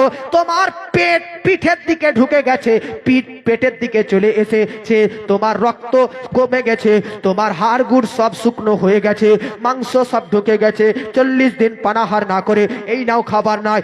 এত কষ্ট তিনারা নাফসকে দেওয়ার পরেও তিনি আব্দুল কাদের বলতেছে, শুনেন 40 দিন কি 40 বছর পর্যন্ত না খেয়ে থেকে যাব, যতক্ষণ না পর্যন্ত আল্লাহ না খাবার পাঠায়। এই দেখেন আল্লাহর ওপর কত ভরসা দেখুন বাবাজি। এই বড় পীর যখন এইরকম কথা বলে তো শেখ আবু সাইদ মাকজুমি বলতেছে, বেটা আব্দুল কাদের, এই যে খাবার এনেছি এটা আমি কোন রেস্টুরেন্ট থেকে আনিনি, আল্লাহর পক্ষ থেকে আল্লাহ তোমার জন্য ये জান্নাতি খাবার পাঠিয়েছে। সুবহানাল্লাহ, बहुत बढ़िया कसमे दे दे के खिलाता है और पिलाता है। अरे कसमे दे दे के खिलाता है और पिलाता है। आला हजरत बोलते थे, प्यारा अल्लाह, प्यारा रब, प्यारा खुदा, प्यारा अल्लाह, प्यारा चाहने वाला तेरा। বাবাজি ও আবু সাইদ মাকজুমি তৎক্ষণাকার তৎক্ষণা কি বড় পীর আব্দুল কাদেরকে মুরিদ করান। এই জন্য বড় পীর তো সবার পীর, আর বড় পীরের পীরের নাম হচ্ছে সৈয়দ শেখ আবু সাইদ মাকজুমি। এ বাবাজি বড় পীরের কে নেকির কম? না না না না, বড় পীর আব্দুল কাদের জিলানী তিনি তিনার মায়ের গর্ভে 17 থেকে 18 মাস থেকেছে। আজ পুরো আপনাদের মহিষা দলের প্রত্যেকটি মাকে জিজ্ঞাসা করুন, আচ্ছা মা আপনি আপনার পেটে আপনি আপনার গর্ভে বাচ্চাকে কতদিন পর্যন্ত রেখে প্রসব দিয়েছিলেন? তো মায়েরা বলবে 10 মাস, খুব জোর 10.5 মাস, এর চাইতে কি বেশি যাবে? 9 মাসেই তো বাচ্চা প্রসব দিয়ে দেয় এখনকার মা বোনেরা, 9.5 মাসেই তো বাচ্চা ভূমিষ্ঠ হয়ে যায়। কিন্তু বাবাজি আমি সর্বোচ্চ বললাম জানবে রাধা 10.5 মাস, 10.5 মাসের বেশি যদি পেটে বাচ্চা থাকে তাহলে পেটে বেদাদার বাচ্চা পাখানা করে দিতে পারে। পেটের মধ্যে বাচ্চা 10.5 মাস 11 মাস পার হয়ে গেলে বাচ্চা আর মায়ের দুজনেরই ক্ষতি হতে পারে। তাই বাবাজি 11 মাসের বেশি বাচ্চা পেটে থাকতে পারে না। ও বড় পীরের শান দেখুন, ও বড় পীর তিনার মায়ের পেটে 17 থেকে 18 মাস থেকে মা এবং ছেলে দুজনেই জিন্দা অবস্থায় এসেছেন। জোরে বলেন এ বাবাজি। মা বোনেরা কত বছর পর্যন্ত প্রেগনেন্ট হতে পারে, কত বছর পর্যন্ত বাচ্চা পেটে গর্ভধারণ করতে পারে? মনে রাখবেন বাবাজি 50 বছর প্লাস হয়ে গেলে মহিলাদের 50 বছর প্লাস হয়ে গেলেও 50 থেকে 55 বছর বয়স প্লাস হয়ে গেলে আর বাচ্চা পেটে গর্ভধারণ করতে পারে না। কেন কেন কেন? মেডিকেল সায়েন্সের কথা মায়েদের যে মাসে মাসে নাপাকি রক্ত আসে, এ বাবাজি 50 বছর প্লাস হয়ে গেলে 55 বছর হয়ে গেলে বাবাজি ওই নাপাকি আসা বন্ধ হয়ে যায়। আর নাপাকি যদি আসা বন্ধ হয়ে যায় পেটে বাচ্চা খাবেটা কি? এই জন্য পেটে 55 বছর মায়েদের বয়স হয়ে গেলে আর পেটে বাচ্চা গর্ভধারণ করতে পারে না। কিন্তু বড় পীর আব্দুল কাদের জিলানী তিনি তিনার মায়ের পেটে তখন আসলেন যখন 60 বছর তিনার মায়ের বয়স। 60 বছর বয়সী মহিলার পেটে বেরাদার উম্মুল খায়ের ফাতেমার পেটে আমার বড় পীর থাকলেন। কেন? তার কারণ বড় পীর বেরাদার প্রত্যেকটি বোনেরা মহিলারা 55 বছর প্লাস হয়ে গেলে বেরাদার ওই নাপাকি রক্ত থেকে পাক হয়ে যায়। আমার বড় পীর তিনার মায়ের গর্ভে আগেও আসতে পারতেন। তিনার মায়ের যখন 40, 50, 30 বছর ছিলেন এই জন্য আসেনি, তাতে যেন নাপাকি আজকে বড় পীরকে ভক্ষক না করতে হয়। ইনি হচ্ছেন আওলাদের রাসূল, ইনি পাক ঘরানার লোক, পাক জায়গাতে পাক খাবারই খেয়ে দুনিয়াতে জন্মগ্রহণ করবে। জোরে বলেন আমার মুসলমান ভাইজান, ইয়া বড় পীরের নেকির কি কম? যে ব্যক্তি তাহলে কত আল্লাহকে ভয় করেছেন, কাবার নিকটে এই বলে দোয়া করতেছেন, আল্লাহ যদি গুনাহগার হয়ে তাহলে অন্ধ করে তুলবা, আপনার আমার কাছে নেকির কোনো পুঁজি নেই, নেকি কোনো নেই, তবুও বিন্দাস বেড়াচ্ছি আর বলতেছি জান্নাতি। না না না বাবাজি, পৃথিবীর মধ্যে বড় পীরের শান দেখুন। এ বেরাদার, এই যে দেখেন বেরাদার, আপনার এই জালসা তালাতে পুরো মাঝমাতে লোক ভরে গিয়েছে, একটাও চেয়ার ফাঁকা নাই, পুরো চেয়ার বুকিং হয়ে গেছে, কথার কথা চেয়ার বুকিং, একটাও চেয়ার ধরেন ফাঁকা নাই। এখন যদি কোনো এমএলএ আসে, কোনো এমপি আসে, কোনো বেরাদার গ্রামের প্রধান আসে, তো বেরাদার গার্ডরা বলবে, গ্রামের বড় বড় বেরাদার শিক্ষিত ব্যক্তিরা বলবে জায়গা খালি কর, জায়গা ফাঁকা কর, এমপি ঢুকছে, এমএলএ ঢুকছে, গ্রামের প্রধান ঢুকছে। বাবাজি, এই হচ্ছে এমপি এমএলএ এর মর্যাদা। ঢুকলে মানুষেরা বলবে জায়গা খালি কর। কিন্তু বড় পীর এমন একজন আল্লাহর মাদার জাত ওলি, শৈশবকালে ছোট্টবেলাতে ক্লাসরুমে যখন যেতেন, মক্তবে যখন যেতেন, মাদ্রাসাতে যেতেন, যেই জায়গাগুলোতে যেতেন, জায়গাগুলোতে যদি ভর্তি হয়ে যেত ছাত্রতে লোকে, তাহলে মানুষ বলতো না যে আব্দুল কাদের আসছে জায়গা খালি কর, না, আল্লাহর ফারিস্তারা বলতো ইফসাহুলি ওয়ালিগিল্লাহ, জায়গা করো, জায়গা ফাঁকা করো, বসতে দাও, আল্লাহর ওলি আব্দুল কাদের তিনি আসতেছে। বাবাজি, আপনাকে বলতে চাই, এ বড় পীর আব্দুল কাদের জিলানী বা গিলানী রহমাতুল্লাহ আলাই কার নাও, যিনি 18 বছর বয়সে বেরাদার মায়ের কাছ থেকে বাবাজি অনুমতি নিয়ে বাগদাদ শহরে বেরাদার চলে যান শিক্ষা অর্জন করতে। মনে রাখবেন বাবাজি, তিনার জন্ম হয়েছে ইরানে, আর তিনি ইরানে ছিলেন 18 বছর পর্যন্ত। তারপর তিনি 18 বছর পর ইরাক চলে যায় বাগদাদ শহরে। ইরান থেকে ইরাক মোটামুটি বেরাদার 600 কিলোমিটার রাস্তা। তিনি বেরাদার ইলমে দিন অর্জন করার জন্য যাবেন। বেরাদার তিনার মায়ের কাছে অনুমতি নিচ্ছেন। মনে রাখবেন বাবাজি, প্রায় আল্লাহর ওলিদের জীবনী আমি পড়লাম, বেশিরভাগ আল্লাহর ওলিদের বেরাদার শৈশবকালে তিনাদের আব্বা ইন্তেকাল করেছে। বেশিরভাগ আল্লাহর ওলিদের জীবনী পড়লাম, তিনাদের আব্বারা ইন্তেকাল করেছে। ইয়ে কি শিক্ষা! এই শিক্ষা দিচ্ছে তাতে ইতিমরা যেন বুকে হাত রেখে নিরাশ না হয়ে যায়, তারা যেন দুঃখ না পায়, তারা যেন কষ্ট না পায় যে আমার বাপ নাই। না, একবার নবীজিকে স্মরণ করে নিও, নবী আব্বা চলে গিয়েছেন। বড় পীরকে একবার স্মরণ করিও, বড় পীরের আব্বা গিয়েছেন বাল্যকালে। এই জন্য নবীকে স্মরণ করবেন। যারা এতিম আছে, চলে গিয়েছে, টেনশন করার প্রয়োজন নেই। আল্লাহ নবীকে স্মরণ করবেন, ওলিদেরকে স্মরণ করবেন, পড়েন ইনশাআল্লাহ। আমি এতিম হয়ে কাঁদি না কেন, তোমরা বলতে পারো। বলেন, আমি এতিম হয়ে কাঁদি না কেন, তোমরা বলতে পারো। এতিমদের ভালোবেসেছেন আমার নবীও, বেসেছেন আমার নবীও। আমি এতিম হয়ে কাঁদি না কেন, তোমরা বলতে পারো।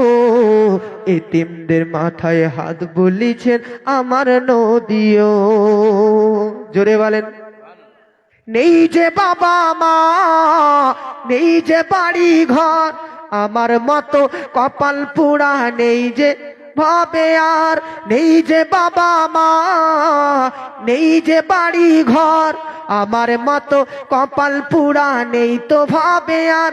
তবু মনে নিয়ে সান্ত্বনা কাটাই দিন রাত, মনে নিয়ে সান্ত্বনা কাটাই দিন রাত। এতিম ছিলেন আমার নবী হযরত মুহাম্মদ, এতিম ছিলেন আমার নবী হযরত মুহাম্মদ। আমি এতিম হয়ে কাঁদি না কেন, তোমরা বলতে পারো। এতিম ছিলেন আমার নবী, এতিম আমিও। জীবন চলার পথে রই যে আপন পথ, এই জীবনে রইল না মোর আপন কোন ঘর। তবু মনে নিয়ে সান্ত্বনা চলি দিন রাত, মনে নিয়ে সান্ত্বনা কাটাই দিন রাত। এতিম ছিলেন আমার নবী হুজুর মুহাম্মদ, এতিম ছিলেন আমার নবী হযরত মুহাম্মদ। জোরে বলেন। বাবা, বড় পীর বলতেছিলাম, তিনার আমলে কোনো কম নেই। তিনার রাজত্ব শুধু ডাঙার ওপর, শুকনোর ওপর তা নয়, দরিয়ার ওপরও ছিলেন। তিনি হাতের তলাতে গোটা পৃথিবীকে দেখতেন। ইয়ে ক্ষমতা আল্লাহর প্রদানকৃত ক্ষমতা। ইয়ে বড় পীর আব্দুল কাদের জিলানী তিনার রাজত্ব শুধু জমিনের ওপর নয়, আসমানের ওপর। এখনো বড় পীর, এত বড় পীর হওয়ার পরেও যদি কাবার কাছে গিয়ে এতটা আল্লাহকে ভয় করতে পারে, তো আমাদের কতটা ভয় করা উচিত। আপনারা 9-10 দিন আগে ঈদ পালন করলেন কিনা জোরে বলেন। কালকে ঈদ, ঈদের চাঁদ দেখা গেলে, সন্ধ্যায় চাঁদ দেখা গিয়েছে। 30টা রোজা পূর্ণ করেছে কিনা এই বছর? 30টা রোজাতে এই মাস পূর্ণ হয়েছে এই বছর। রোজা রাখার পর চাঁদ দেখা গিয়েছে। কে বা বলে না? বাচ্চা থেকে বুড়া পর্যন্ত সবাই বলে আগামীকালকে ঈদের দিন, খুশির দিন। বুড়াদের যে শখ নাই তা ভাবিয়েন না, ওদেরও শখ আছে। বৃদ্ধ বাবাজিদেরও শখ আছে। আপনি যদি বয়স্ক বাবাজিদের শখ দেখতে চান, তো একটা বৃদ্ধ বাবাজিকে বলবেন 80 বছরের বয়সী, দাদা বিহা করবে, দেখবেন কি কথা বলে। আমি আমার দাদাকে জিজ্ঞেস করছি, দাদা বিহা করবেন? তো হাসছে, বলছে আর ওই কি বয়স আছে রে। তার মানে বয়স থাকলে বিহা করতো।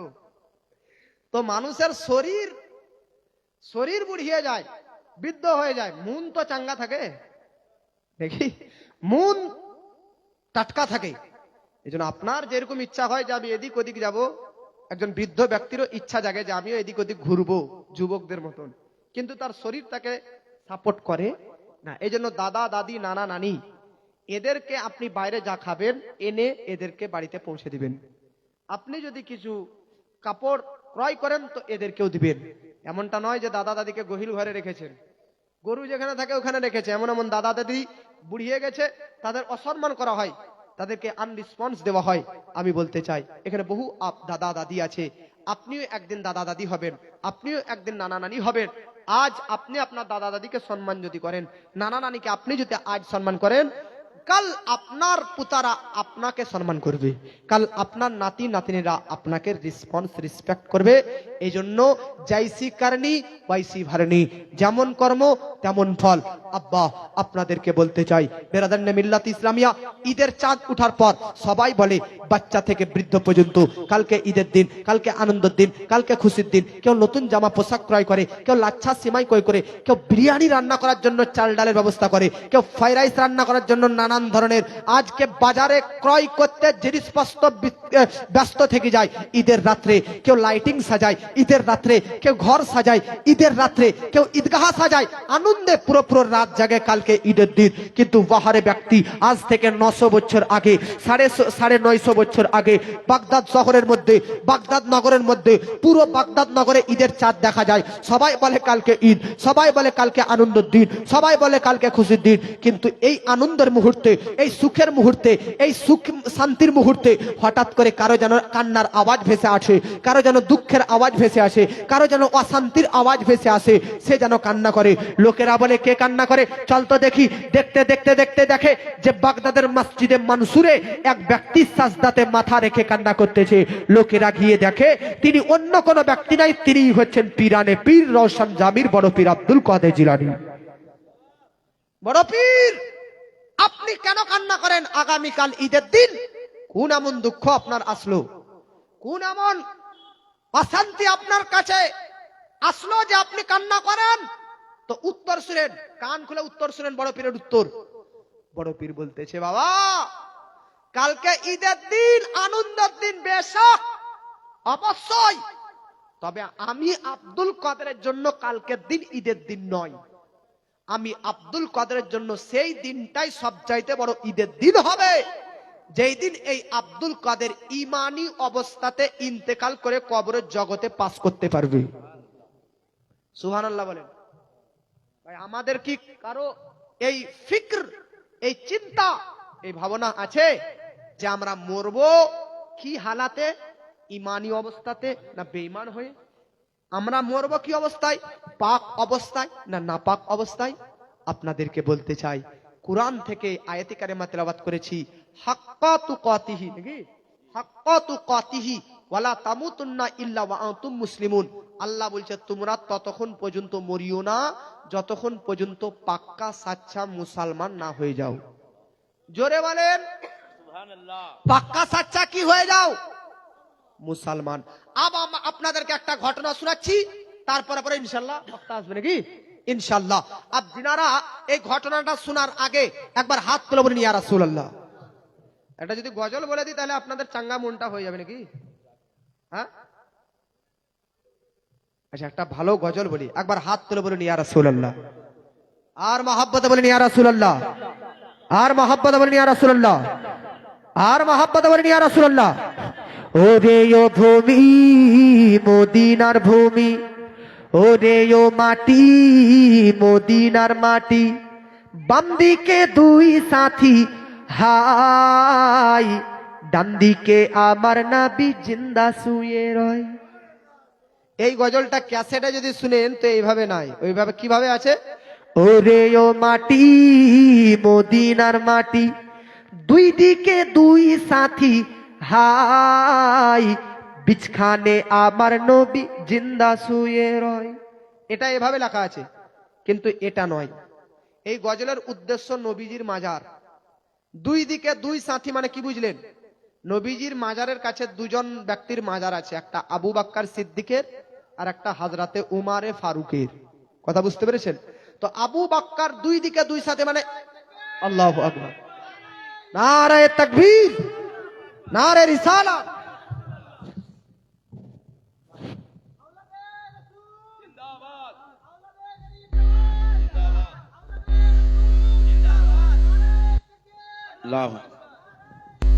ইয়া রাসূলুল্লাহ। ভাই আপনারা জিনার জন্য অপেক্ষা করে রয়েছেন মাগরিব থেকে এখনো পর্যন্ত। আল্লাহ তাবারক তাআলা আপনাদেরকে সকলকে যেন কাল কিয়ামতের দিনে হাসরের ময়দানে এই নুরানি মজলিসে যেন বসার তৌফিক দান করেন, আমিন। এবং জান্নাতের যাওয়ার যেন সবাইকে তৌফিক দান করেন। এটা জান্নাতের বাগান আছে। তবে মাওলানা আলহাজ মাওলানা সৈয়দ সাহা সামিরুল ইসলাম চিশতি সাহেব ইনি হুগলি থেকে এসেছেন। অতএব আপনারা যে যেখানে থাকুন না কেন ভাই খাওয়া দাওয়া করে চলে আসুন, এই মজলিসে বসুন। এটা পাক পবিত্র মজলিস, নুরানি মজলিস, অতএব জলসার মজলিস। আপনারা যে যেখানে থাকুন না কেন আলহাজ মাওলানা সৈয়দ সাহা সামিরুল ইসলাম চিশতি সাহেব এসে উপস্থিত হয়েছেন। আপনারা ধৈর্য সহকারে এখনই আপনাদের সামনে জলসা করে শোনাবেন। মুক্তাসার আমাদের মৌলানা সাহেব বলবেন, হয়তো একটু রয়ে গেছে, সেটা কমপ্লিট করে ওনার হাতে এখনই মাইক্রোফোন তুলে দেন। আসসালামু আলাইকুম ওয়া রাহমাতুল্লাহি ওয়া বারাকাতুহু। নারে তাকবীর, নারে রিসালাত, আহলে সুন্নাতুল জামাত, গৌস কা দামান, খাজা কা দামান, সরকারে মিল্লাত কা দামান, সৈয়দ শাহ সামিরুল ইসলাম সাহেব চিশতি জিন্দাবাদ। আমি চাই না বেহেশত, আমি চাই না জাহান্নাম, আমি চাই না বেহেশত, আমি চাই না জাহান্নাম, আমার কপালে লিখে দিও প্যারা নবীর নাম। জোরে বলেন, আমি চাই না বেহেশত, আমি চাই না জাহান্নাম, আমি চাই না বেহেশত, আমি চাই না জাহান্নাম, আমার কপালে লিখে দিও প্যারা নবীর নাম। আমার কাফনে লিখে দিও, আমার কাফনে লিখে দিও, আমার কাফনে লিখে দিও পাক পাঞ্জাতন। জোরে বলেন, আমার কাফনে লিখে দিও পাক পাঞ্জাতন, মা ফাতিমার নয়ন মনি ইমাম হাসান হোসেন দুইজন। আমার কাফনে লিখে দিও, আমার কাফনে লিখে দিও পাক পাঞ্জাতন, মা ফাতিমার নয়ন মনি ইমাম ভাই দুইজন। আমি আলীর কদমে জানাই হাজারো সালাম, আমি আলীর কদমে জানাই হাজারো সালাম, আমি আলীর কদমে জানাই হাজারো সালাম, আমার কপালে লিখে দিও প্যারা নবীর নাম, আমার কপালে লিখে দিও প্যারা নবীর নাম। জোরে বলেন, আর মহব্বতে বলেন সুবহানাল্লাহ। আমার নতুন বাসর ঘরে শুয়াইবে যখন, কবর বলতেছে বাসর ঘর, আমার নতুন বাসর ঘরে শুয়াইবে যখন, পাঞ্জাতনের নামের ধ্বনি শুনায় তখন। সুবহানাল্লাহ বলেন। আমার নতুন বাসর ঘরে, আমার নতুন বাসর ঘরে শুয়াইও যখন, আমার নতুন বাসর ঘরে শুয়াইবে যখন, পাঞ্জাতনের নামের ধ্বনি শুনায় তখন, আহা পাঞ্জাতনের নামের ধ্বনি শুনায় তখন। আমি নবীর কদমে জানাই লাখো সালাম, আমার কপালে লিখে দিও প্যারা নবীর নাম, আমার কপালে লিখে দিও প্যারা নবীর নাম। বাস হুজুর এসেছেন, আলীর ঘরানা এসেছেন, হযরত আলী কারামাল্লাহু ওয়াজহুল কারীমের বংশধর এসেছেন। বাস ওনার উপস্থিতিতে আমি আর বক্তব্য আগে বাড়াচ্ছি না, কম বেশি 11টা বেজেই গেছে। এখানে আমার বক্তব্য ইতি করলাম নাকি? জি বাস মুক্তাসার। আপনাদের এখানে ইতি করলাম। বলা ভাষার মাধ্যমে হয়ে থাকে ভুল ত্রুটি তো ক্ষমা প্রার্থী। যেটা বলছিলাম যে নবীজির মাজারে আরো দুজনের মাজার আছে, নবীজির সবুজ গম্বুজের নিচে, রওজা নবীজির রওজা একদাসের মধ্যে আবু বকর, হযরত আবু বকর সিদ্দিক রাদিয়াল্লাহু আনহু আর হযরত উমর ফারুকের। এমনটা নয় যে আবু বকর এই সাইডে আর উমরের এই সাইডে আর মিডিলে নবীর, তা না, বরং নবীজির মাজার ডান সাইডে, নবীজির বাম সাইডে এই দুইজনের মাজার। জি জি জি। নবীজির বাম সাইডের বাম কাঁধ বরাবর প্রথমে আবু বকরের মাজার, তারপরে আবু বকরের বাম দিকে বাম কাঁধ বরাবর উমরে ফারুকের মাজার। সুবহানাল্লাহ। তাহলে বলুন এক সাইডে হলো না দুই দিকে হলো? এই যে, এক সাইডে হলো দুজনের। এমনটা নয় যে দুই দিকে আর মিডিলে নবী, তা তো নয়। এক সাইড বাম দিকে নবী দুজন সাহাবীর, আর তার ডান সাইডে আমার নবীজির। ওরে ও ভূমি মদিনার ভূমি, ওরে ও মাটি মদিনার মাটি, বাম দিকে দুই সাথী হাই, ডান দিকে আমার নবী জিন্দা শুয়ে রয়, ডান দিকে আমার নবী জিন্দা শুয়ে রয়। ওরে ও ভূমি মদিনার ভূমি, ওরে ও মাটি মদিনার মাটি, বাম দিকে দুই সাথী হাই, ডান দিকে আমার নবী জিন্দা শুয়ে রয়। যেতে যদি পারতাম আমি, যেতে যদি পারতাম আমি সোনার মদিনায়, সালাম আমি দিতাম গিয়ে নবীজি রওজায়। জোরে বলেন আল্লাহ সুবহানাল্লাহ। যেতে যদি পারতাম আমি সোনার মদিনায়, সালাম আমি দিতাম গিয়ে নবীজি রওজায়।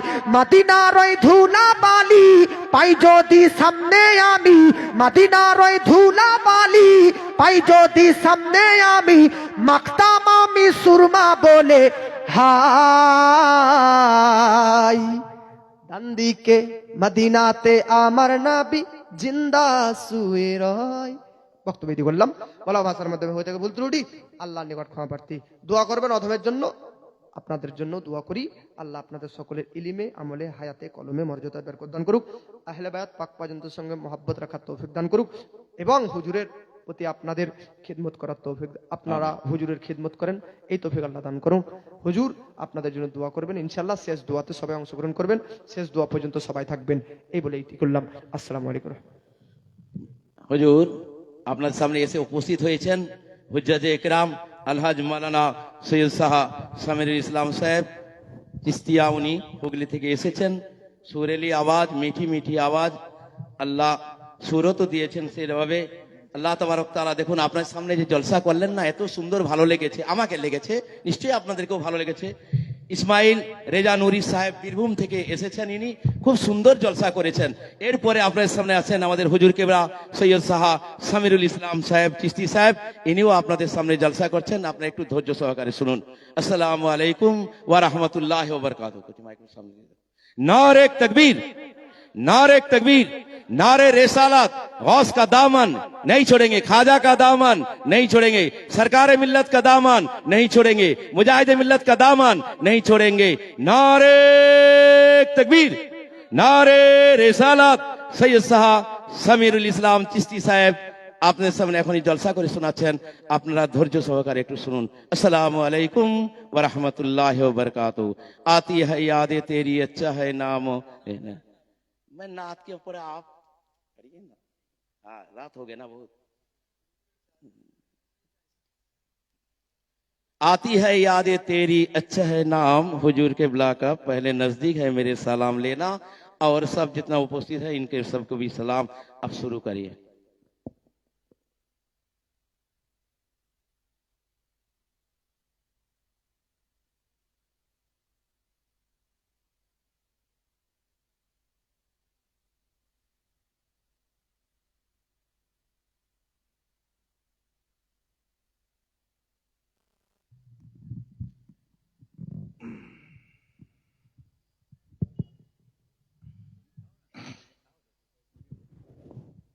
মুআজ্জাজ সামিক রাম, মেম্বারে নূরে বসে থাকা ওলামায়ে কেরাম,